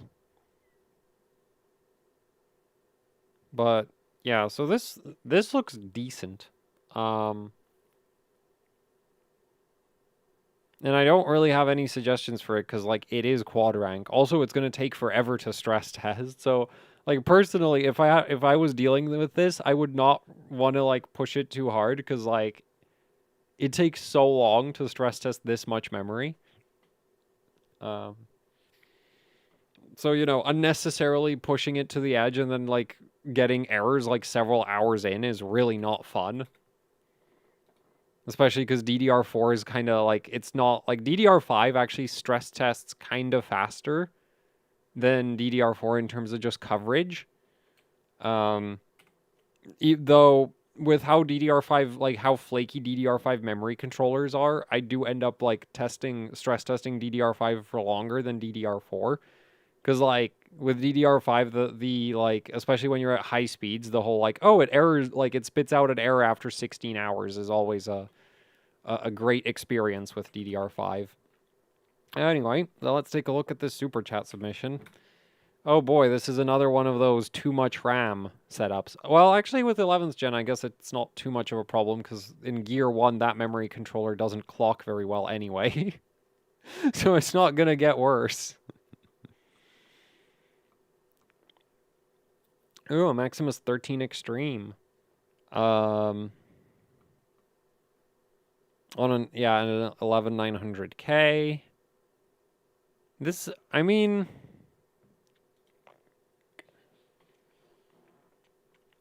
what do we have here? So it is 13. This is B-die. It's just like not mega tight, and I'm imagining it's kind of running kind of low voltage. Where is the memory voltage? Oh, wait, that's not low at all. That's really high for these timings. 1.52 volts. For 15 at 3733? Really? Like, you can definitely get B-die kits that are this bad, but like... And I guess when you buy 4 sticks, the probability of one of the sticks being terrible significantly increases. So I guess that makes sense. Anyway, so yeah, 50, but you're like they're not even running at crazy temperatures. So these primaries are like really kind of disappointing for what this is. Anyway, the rest of the timings already like I haven't read them yet, but I can already tell that like those are actually decent cuz it's kind of obvious. We got 12, 280, 5, 4, 16, 10, 5. This is a bit on the loose side. 6. And then RTLs actually look okay. 65,000 refresh interval, TCKE 6, 7, 4, 9? No, okay, no, that's bad. Then again, that's the only thing that looks out of whack, though, so is that actually necessary? I've never worked with, like, quad rank B-die, because on, like, the list of quad rank things I don't want to work with, quad rank B-die is, like, very close to the top. Because it takes forever to stress test. And B-die's already, like, B-die can be quite fiddly in certain scenarios, and, like, quad rank is that much fiddlier.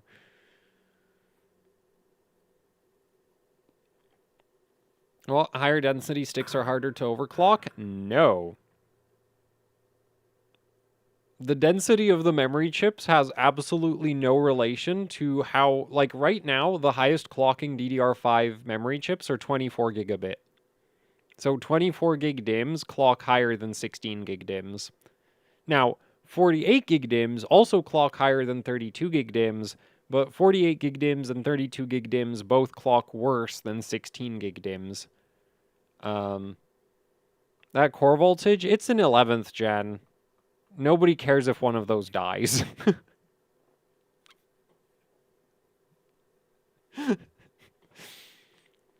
Like, so, you know. Also, that I think is actually kind of typical 11th gen voltage right there. Anyway, so 749, yeah, so the 9 I'm not sure about. That might actually just be like a requirement with this setup. 10, 11, this looks fine. Like, this looks tight. But I'm confused why WRD, SG, and DG are 29 and 24. I'm pretty sure those could go lower. And then the rest of the tertiaries look fine. So,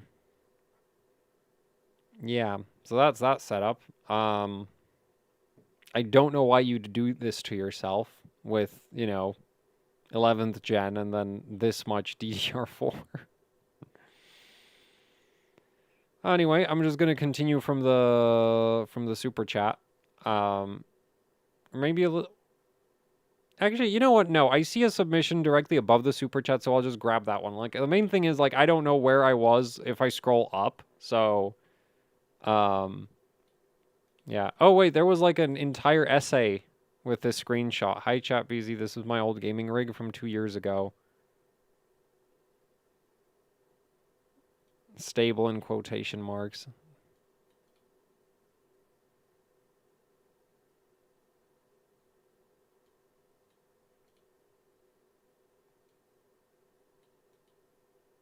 Won't go as low as 2 by 16, usually 1 or 2. That is super. Wait, no, TWRD SG. Wait, normal. Oh. TRFC gets worse. That might be a thermal thing.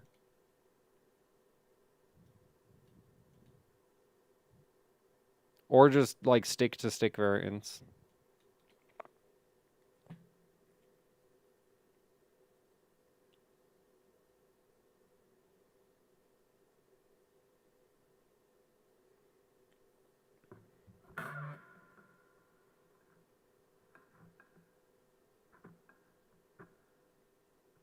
Yeah, well, 11th gen is like, as far as I'm concerned, 11th gen is when Intel broke the memory controller and they haven't fixed it since. So,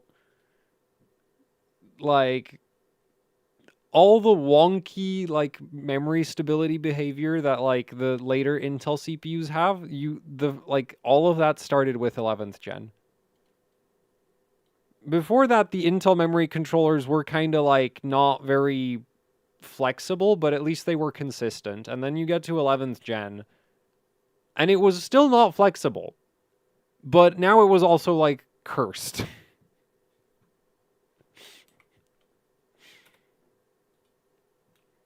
Anyway, next submission. Ooh, B650E. Riptide. I don't know why the voltages don't show. Could just be some weird board compatibility issue. Probably due to anti-cheat. Well, maybe.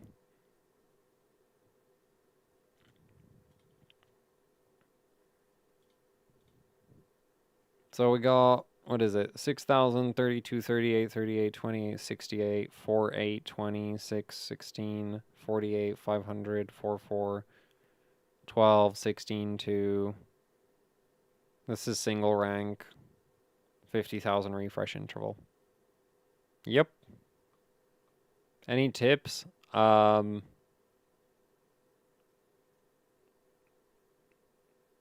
Well, I mean, if you have the thermal headroom, you could raise refresh interval. That's about it. Like, you could, like, basically, like, you could try push the frequency higher. You could try lower the primaries, though that's probably going to actually make the least difference of anything you could do at this point. But yeah, like, you could try raise the frequency a bit. If you have, like, depending on your memory controller, you might be able to push the frequency. And then if you have thermal headroom, you could raise refresh interval, and that's about it in terms of adjustments that you could make.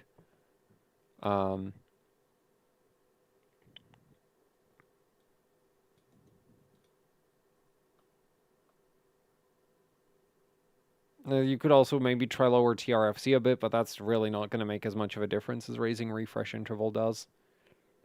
So yeah. Anyway, next submission, we've got another Ryzen system. Let's see what this is. Also, I'm getting the tabs are getting out of control again.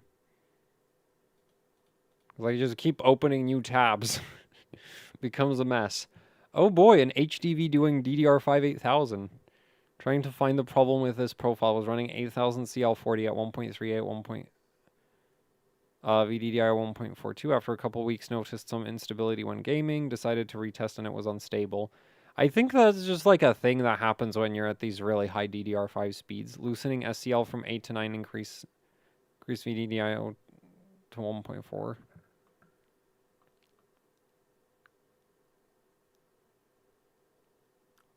Like, honestly, this could have just been like a retrain problem.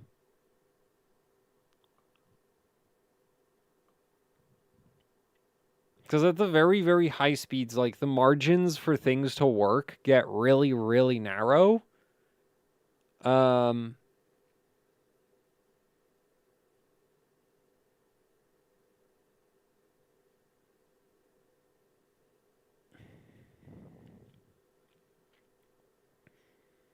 And the thing is, like, I haven't been able to get 8000 on my HDV to work at all. Like, that board for me, like,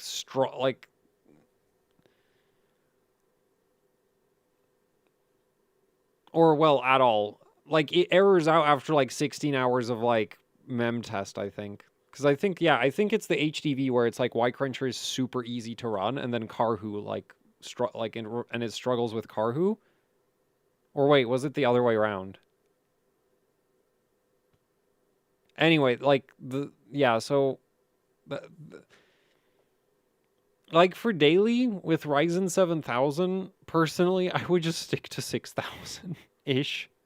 Right? Like, the 1-to-1 mode is really convenient, because you just... all the problems that you run into in 2-to-1 mode at high frequencies that, like, it just is, like, the stability is a pain. Like, they're just not there in 1-to-1 mode. You just don't have to worry about that.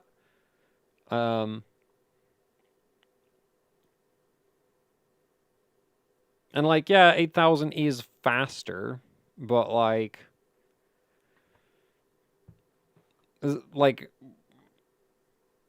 for, like, a daily system, I would personally prioritize being able to use the daily system over marginally more memory performance, especially with a 7800X 3D.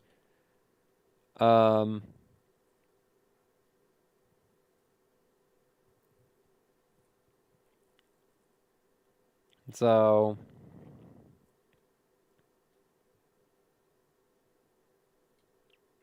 anyway, oh, and in terms of timings, that TRFC looks. Wait, no, this is 8i, so that actually kind of makes sense. Yeah, I don't have suggestions for this because like my experience with 8000 was like it worked on the Tachyon and I have never gotten it to work on the HDV or any other boards yet. Um so I don't have like, and the thing is like I don't daily DDR5 8000, so if there's like weird like issues that show up after like what was it? Weeks. Like like I don't have like a freaking warehouse full of systems running memory stress tests getting like power cycled periodically, rerunning tests to verify that nothing has broken during the power cycle. Um so yeah, that's one of like the issues with these really high speed memory setups. It's just like they don't work, like they sometimes just break. And I don't know what like, and the issue is like I can't test for them randomly breaking. And like it's just not practical. Right? Especially when it's like, oh, it breaks after some unknown amount of time and it's not like after 3 reboots or something.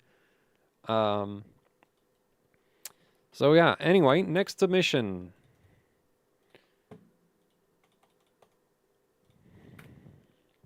Got another 7800X3D, but this time it's 6400. Man, this is a beast memory controller.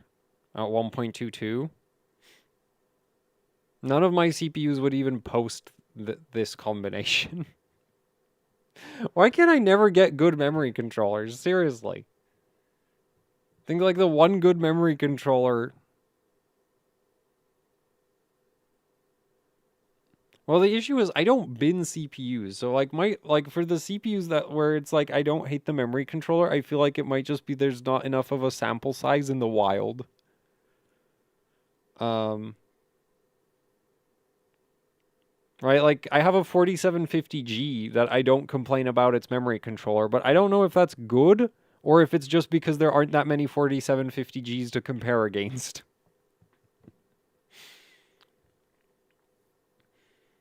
Anyway, so 6400, 30, 37, 37, 34. So this is really tight. 30, 64, 4, 8, 20, 4, 14. 24 gigabit. That explains the TRFC. Oh man, this is dual rank. Damn. Also, any benefits to moving from an X670E crosshair to a godlike? I've never used a godlike. I can't imagine that it would be any better. If anything, it might be worse because MSI's memory support seems like. Admittedly, my experience with the MSI boards is an ITX, and the ITX is extremely scuffed. But it kind of seems to me like MSI's support for AM5 is a lot worse than say like Asus, ASRock, and Gigabyte. So yeah, I don't think I'd be replacing a crosshair with like a setup like this with a godlike because I think realistically it's not going to get any better and it might get worse. But anyway, so 4, 2, 12, 14, 166. So you have your dual rank timing set up, refresh interval 65,000. This is really good.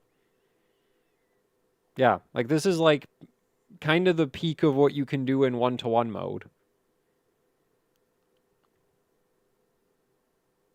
So yeah, if I were you, I would just keep this. I see absolutely no reason to change anything about the system.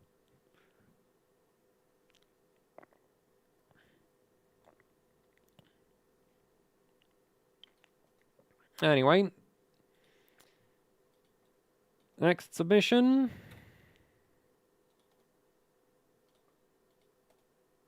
We've got another Ryzen system, a 7700X on a X670E Plus. Oh, it's a tough board.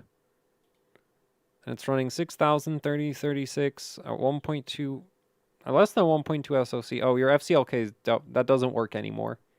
That on a really old, on the AGSA with which I made that video, that would give you like extra performance, but that doesn't work anymore. And the reason it gave you extra performance is it like bumped the memory speed a little bit.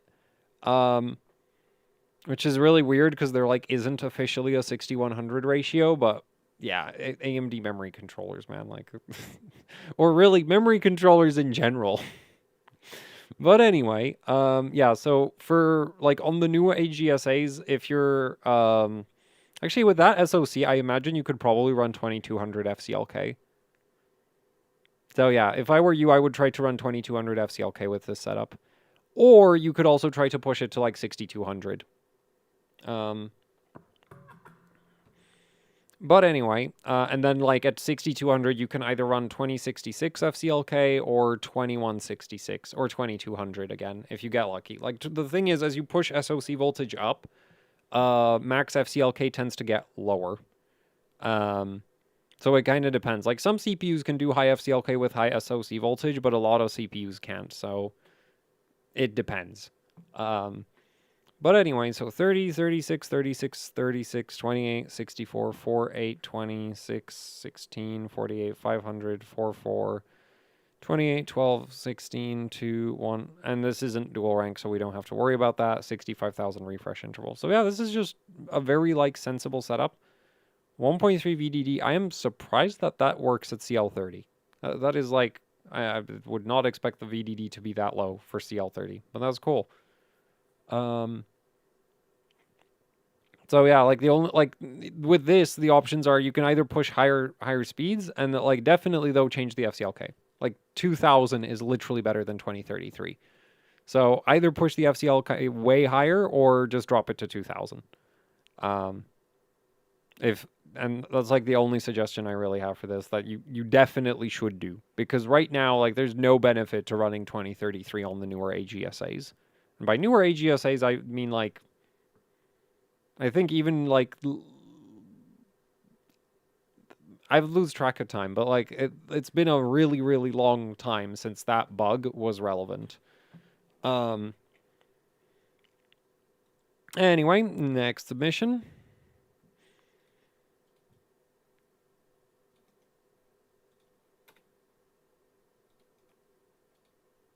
Ooh, Z69, another Z690 setup. We've got a Z690-A DDR4 and no pixels. What is this compression? We've got JPEG chromatic aberration. Oh boy. 14600K with single rank B die. Well, this is certainly an option, I guess. 4200, 15, 15, 24. Okay, that makes sense. I mean, it looks wacky, but that actually makes sense. Like with Intel CPUs, that does work and it does gain performance. 265 refresh interval, 4.4, 16T fall, 4.8. Yeah, 4.8 on the WTRLs. I mean, WTRs, RTP8, TCWL 14. 40,000 refresh interval. Do the memory sticks run really hot for you or something? I mean, I guess bumping it to 60,000 isn't really going to make that much of a difference when your refresh cycle is this short. 8, 4, 7, 7, 12, 12, 12, 12, 28, 24, 7. Oh, this is like basically like my typical go-to secondary timings for B-die. And then WRR or WRWR, we've got 8, 4. 8 hours of Karhu, and 1.27 VCCSA. So that's a good memory controller, and 1.55 VDIM. These are good memory sticks. Yeah, so this just looks good, other than the fact that it doesn't have enough pixels.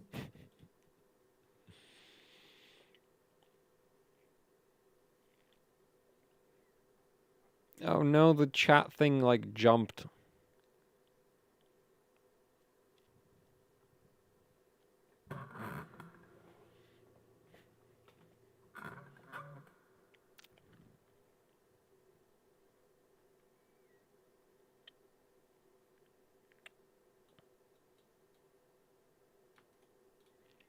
Okay, next submission.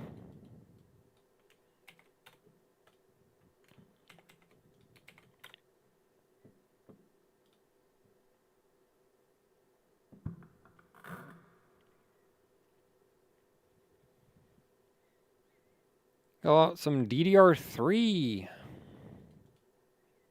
Right, there's also a message. First 10, 12 are the timings I can't lower. Yeah, that's pretty typical. My motherboard gives only secondary timings. Those decent, at least. I think the kit is Samsung dual rank. That probably is. Yeah, that is probably Samsung dual rank. The product page for these is absolutely useless, though. FX8350. Man, that is a terrible chip if it needs that much voltage for 4.5. That's horrendous. That should be enough V-Core for 4.8 unless you're running some crazy high droop LLC. Anyway, 10, 12, 12, 31, 7. RAS to RAS, I'm pretty sure should do 4. Actually, I'm just going to go through. Wait, this isn't reading like. Oh, wait, no, yeah, no. RRD 6, like, I'm pretty sure that should do 4. TRC, I don't know. TFall 16. TWR, probably 10. WTP, man, I don't even remember what I don't know what WTP is. Right to precharge? No, that doesn't make any sense because we've got right to write recovery right above that.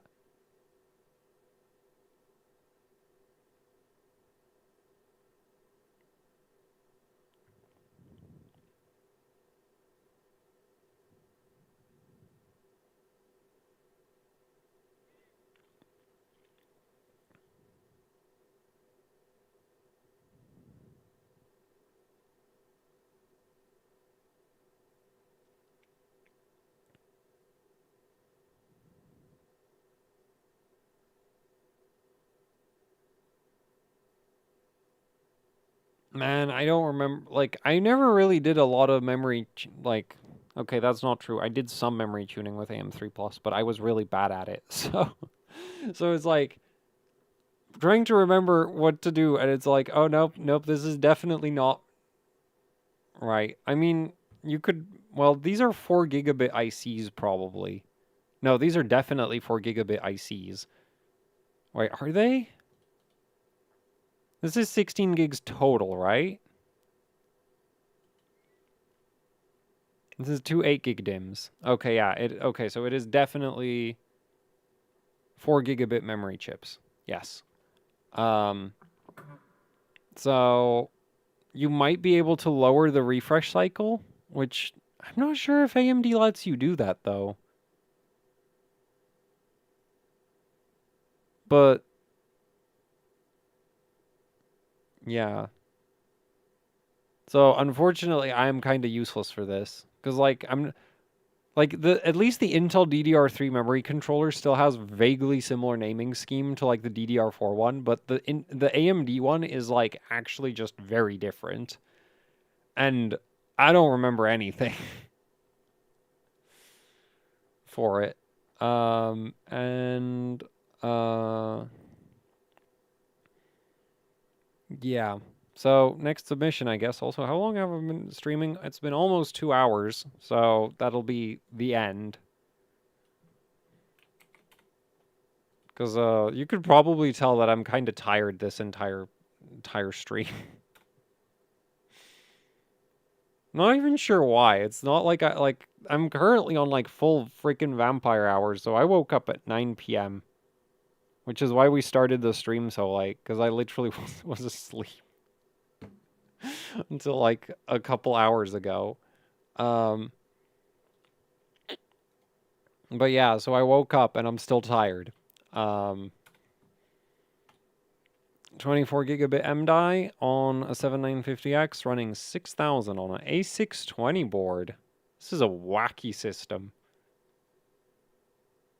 Oh, it's an ITX. So that makes sense. Oh,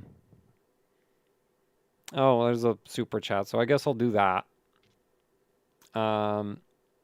Anyway, 6000, 30, 36, 36, 30, 30, 60, 4, 8, 16, 4, 16, 48, That all looks good. 540. That is very low SoC voltage. With a memory controller like this, why wouldn't you push it to 6200?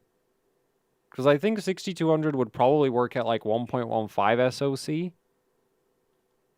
Right? Just like 70 millivolts more. Which, like, yeah, it'll increase your idle power consumption a bit, but like not a huge amount.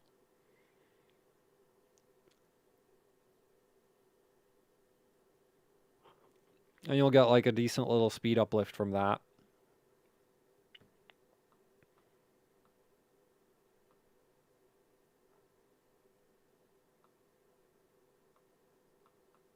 But like the timings look good. And you even have your dual rank timings done properly. 65,000 refresh interval. So yeah, like the timings on this all look good. But yeah, I don't know why you wouldn't push it to 6200 if you can get 6000 working at such a low SoC voltage.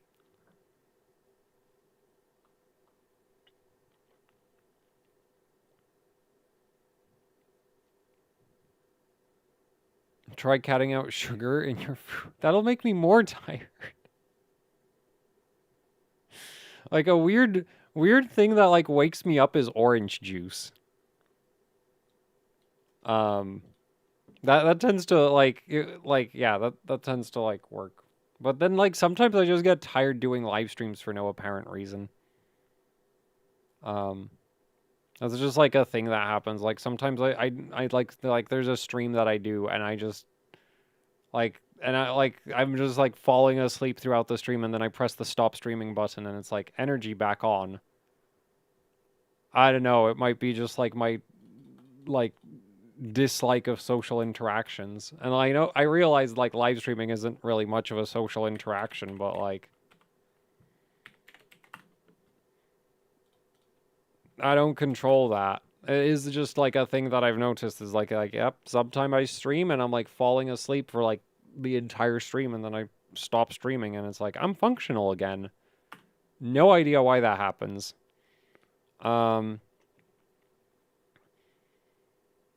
Anyway, what we got here, a 5800X3D, a 3866.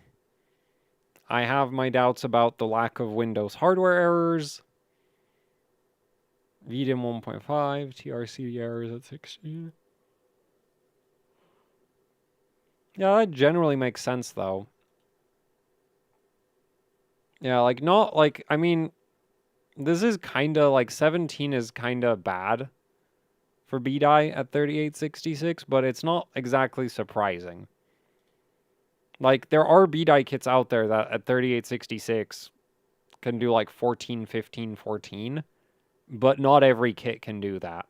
In fact, I'd say most kits can't, at least not at 1.5 volts. Like, with more voltage, maybe, but not at 1.5. And then there's some kits that are even worse than that, and they're like 16, 17, 14. So that's just like, yep, that's just silicon lottery for you right there. And we got 35, 4, 4, 16, 4, 8, 12. So the 280 TRFC. So all of the subtimings are good. 4, 4, 10, 10, 2. Yeah, so, and then 4, 4, 6, 6 on the dual rank timings. So this all looks good. Like, timings all look good.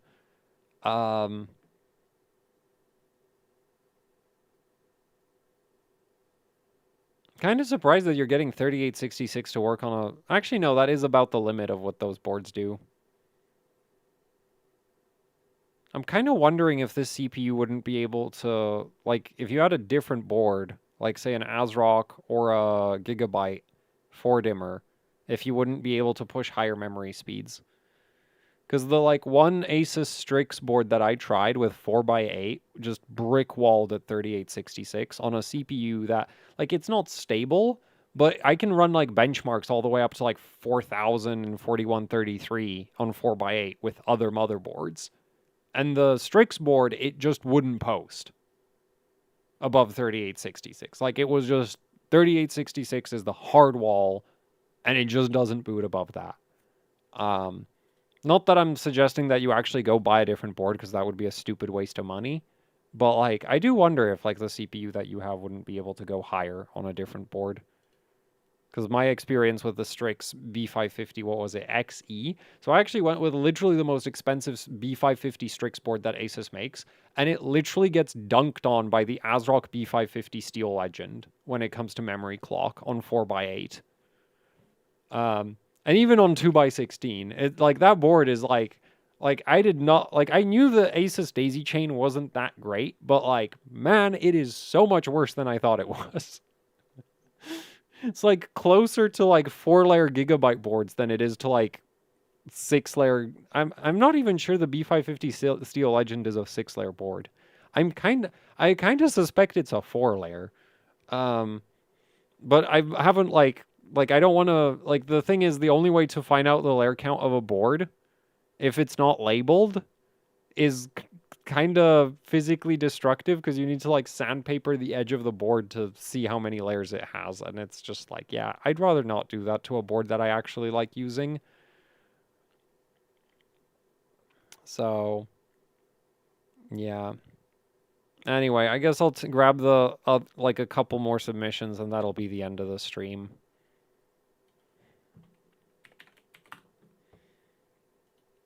Okay, so got a Y-Cruncher. That's not a stress test. That's a benchmark.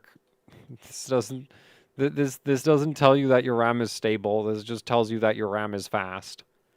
12700K with DDR5 running. What is it running? Man, I hate it when people don't use memtweak. Because it's just like I need to learn where all the freaking timings are all over again. Because it's just like the layout's different. And this is not, as far as I'm concerned, a sensible layout. Like, where is TFAW? Like seriously, this is one thing that bugs me to no end about like timing utilities and like a lot like even just how the timings are organized in BIOSes is like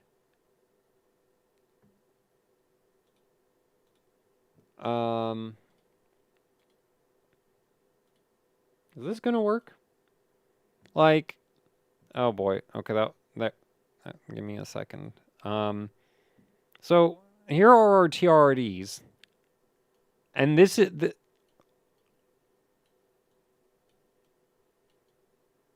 Who designed this?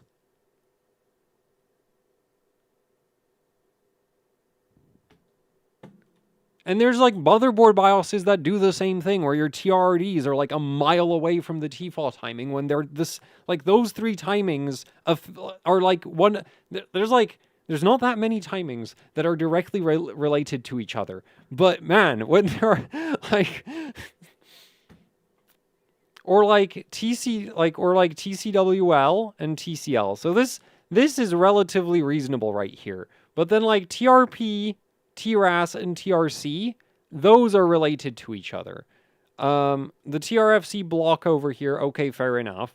WTP, I just straight up don't know what that is.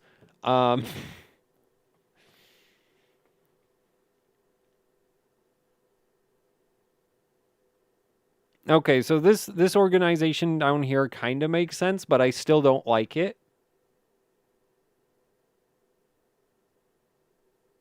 Actually, it's not that bad because you can just read across for like reads, read to write, write to read. So this part down here, this is fine, but this absolute just mess that is the secondaries just infuriates me. And and like also the other thing that's really annoying is the order in which like your TRRDS and TRRDL is not consistent across motherboard vendors. So sometimes it's first TRRDL and then TRRDS, and other times it's the other way around. So there should like be a standardized order in which all of the timings are displayed everywhere in all the software and every BIOS. Oh, I just noticed that TREFI is, like why wouldn't TREFI be next to the refresh cycles when it could be a mile away? It's over here because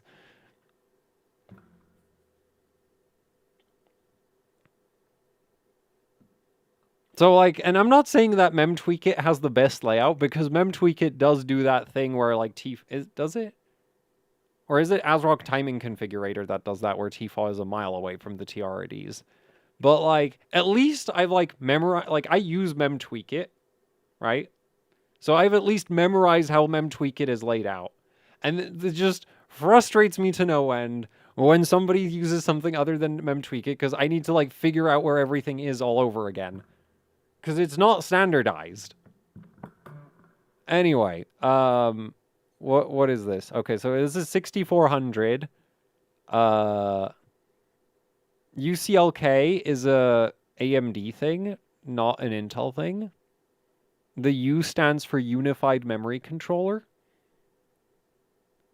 Intel doesn't have a unified memory controller, they have an integrated memory controller. The difference being is that the AMD memory controller is not attached directly to the CPU cores, whereas the Intel memory controller basically is, right? Because AMD CPUs have an I/O die, Intel CPUs don't, until Arrow Lake.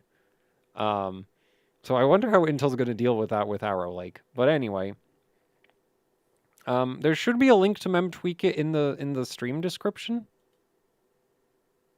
Oh no, there isn't, because I'm stupid.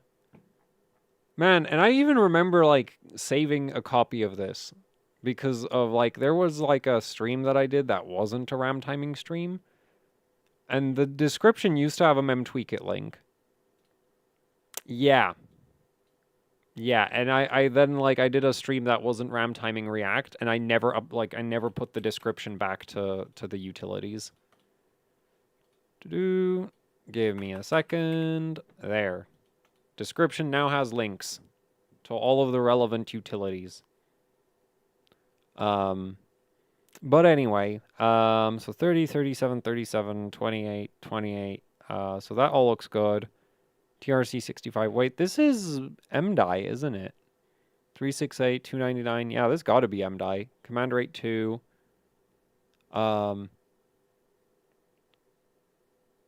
TWRA, cool.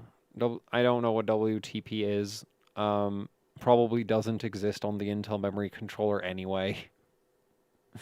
222, that looks fine. 57, what? That's a wacky combination of TRDs, but not the end of the world. TREFI, I guess if your memory sticks are running really hot, that makes sense. Are they running really hot? Well, I guess we won't find out, because I can't find the memory temperatures. Actually, is this an Asus board? Because this kind of looks like Asus auto timings. Oh yeah, this is an Asus board. Oh, so I guess this is Asus auto timings, isn't it? Or am I wrong about that? Actually, no. Those TRFCs don't make sense for Asus auto. TXB4, and then we got 12, 8, 16, 16. I mean, 16, 18. This is dual rank, right? Is it dual rank? No, it says one rank.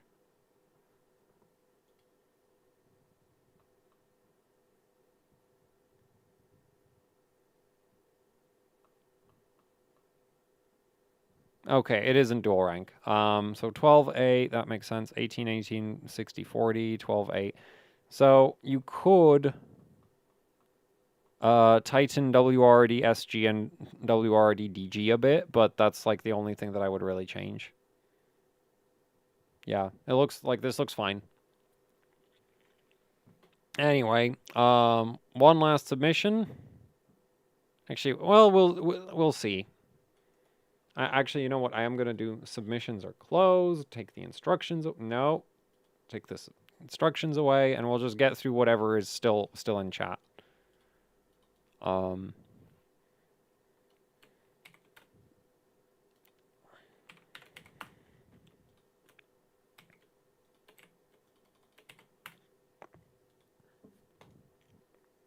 Another 7950. Oh, wait, actually, this is a 7950X3D on a B650 EA Aorus Master. Not a motherboard you see very often, because, like, it had, like, a really spotty availability for a while. But anyway, 6228, 3636. Man, that is a good memory controller at 1.175 SoC, FCLK at 2066, which lines up nicely with 3100. Dual rank, 64 gigs of memory. 36, 36, 30, 66, 48, 20, 416, 48, 477, 42. You didn't do your dual rank timings. And that's bad.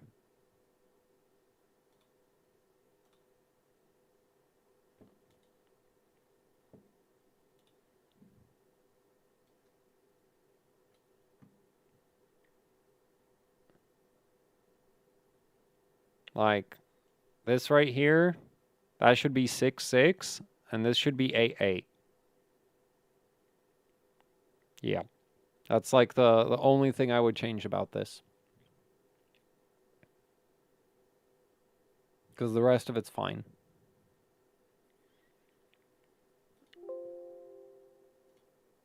So, anyway, I'll quickly grab another submission.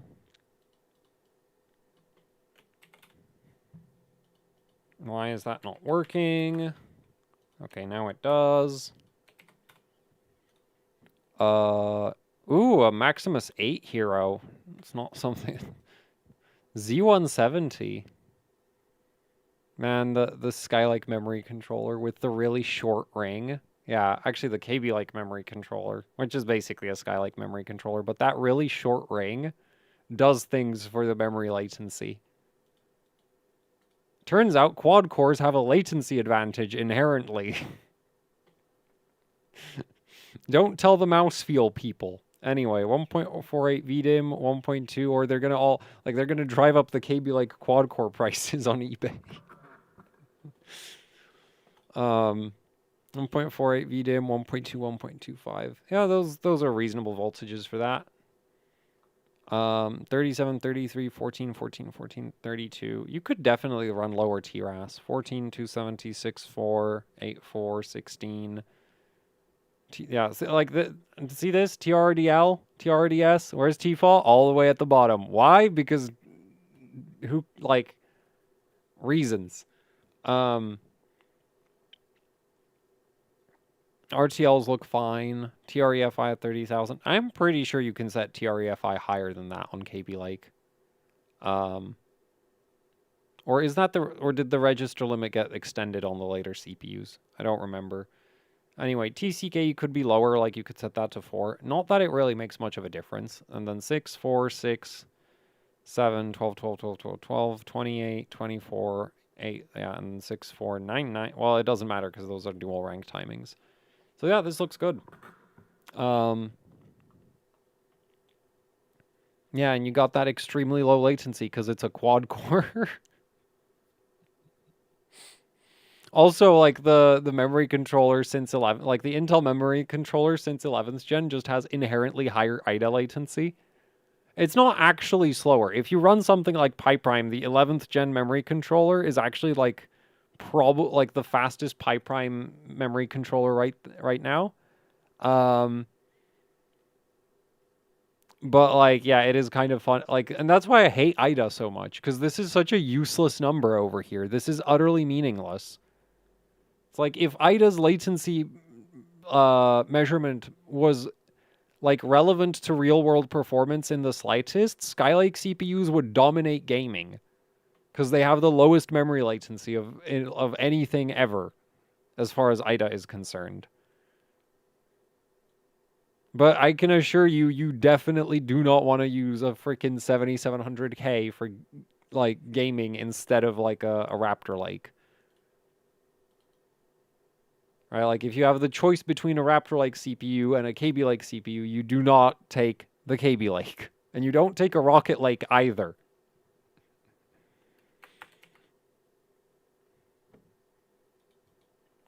Because like while PyPrime is better than IDA, it is still like a little bit too latency biased. And it doesn't really care about like core performance very much, so yeah, oh boy. Oh boy, we've got a system I know absolutely nothing about.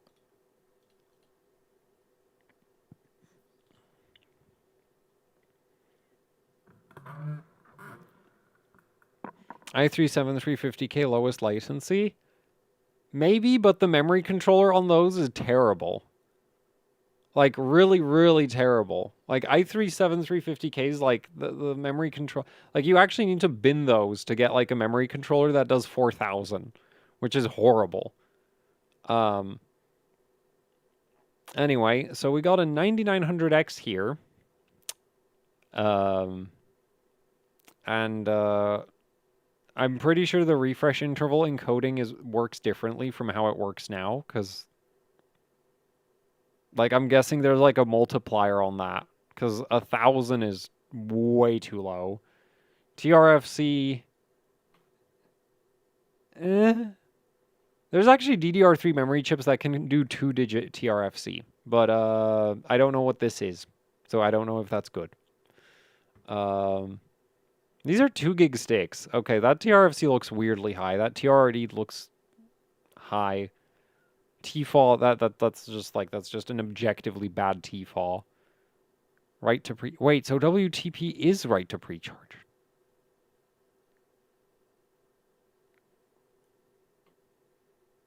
Why does that exist? Like, that's what write recovery is.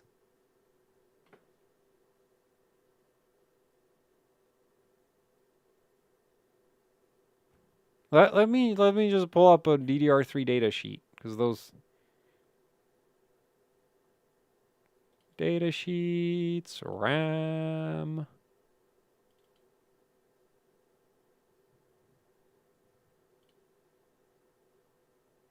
No, man, don't do. Okay. What? Windows, why are you so stupid?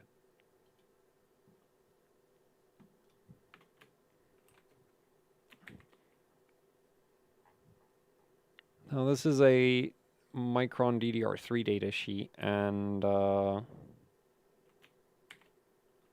write recovery.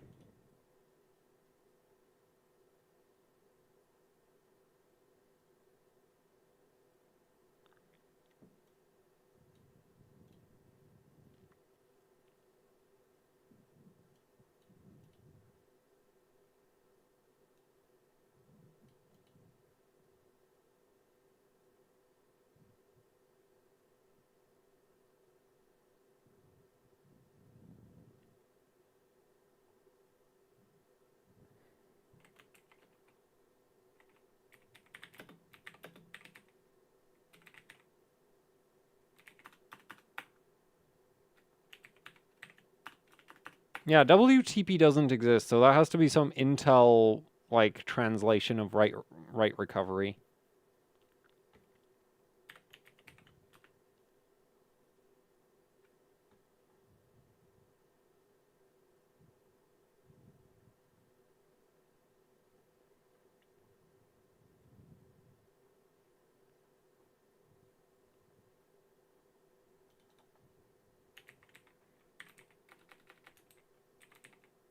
Oh wait, this isn't.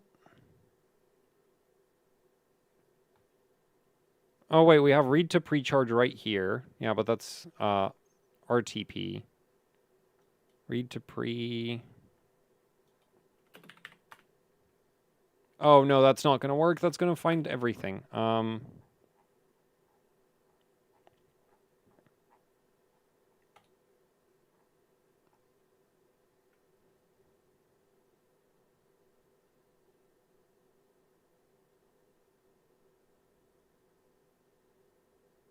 Data from any write burst may be followed by a subsequent precharge command, providing that TWR has been met. Yeah, so write to precharge isn't a thing. That's just some Intel memory controller wackiness. God, I love memory controllers. Like, yeah, that's gonna be like WR pre, which is what we have on the DDR4 and DDR5 memory controller. And these all just like ultimately translate to the write recovery time.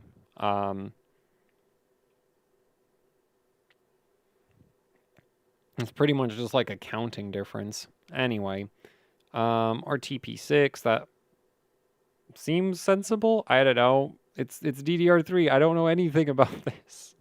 It's ancient DDR3.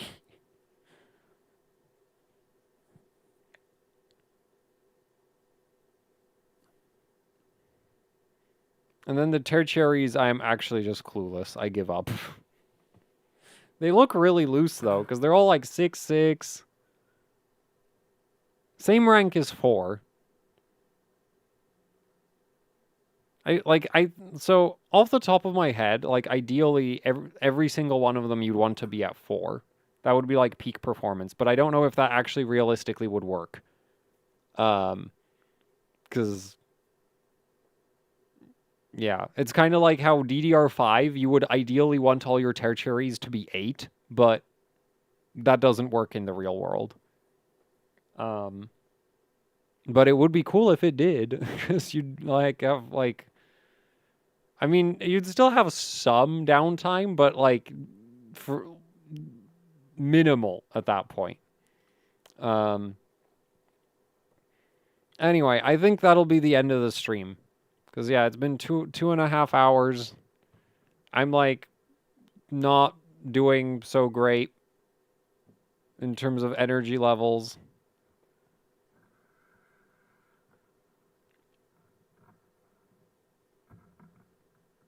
Doesn't, if you have memory instability, won't that get flagged by some anti-cheats?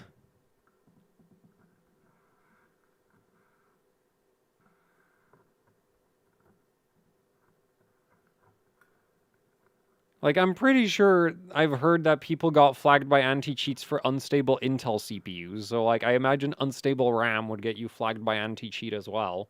Because I can't imagine the anti-cheat software will be thrilled when one of the game's, like, bits gets flipped by your sketchy memory setup. It'll be like, oh, there's, like, memory corruption. You must be, like, trying to cheat and failing at it. Banned.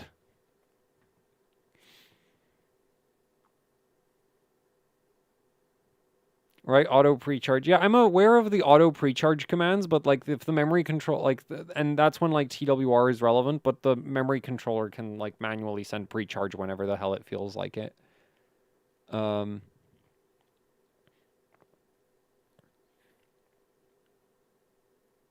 Yeah, the thing is, these timings don't look that tight for 2200 either. Like, I don't know, it could be a limitation of the memory ICs, but like,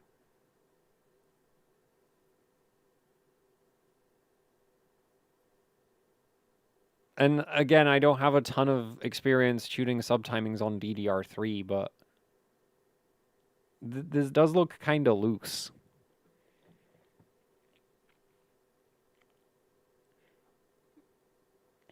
Anyway, so there. I'll actually hit the stop button now because yeah, I am done. Is there anything I want to mention? Nah, not really. So I guess thanks for all the super chats. If you'd like to support the channel, there's like links in the description to like stuff that you could check out, which I'd appreciate. And that's it.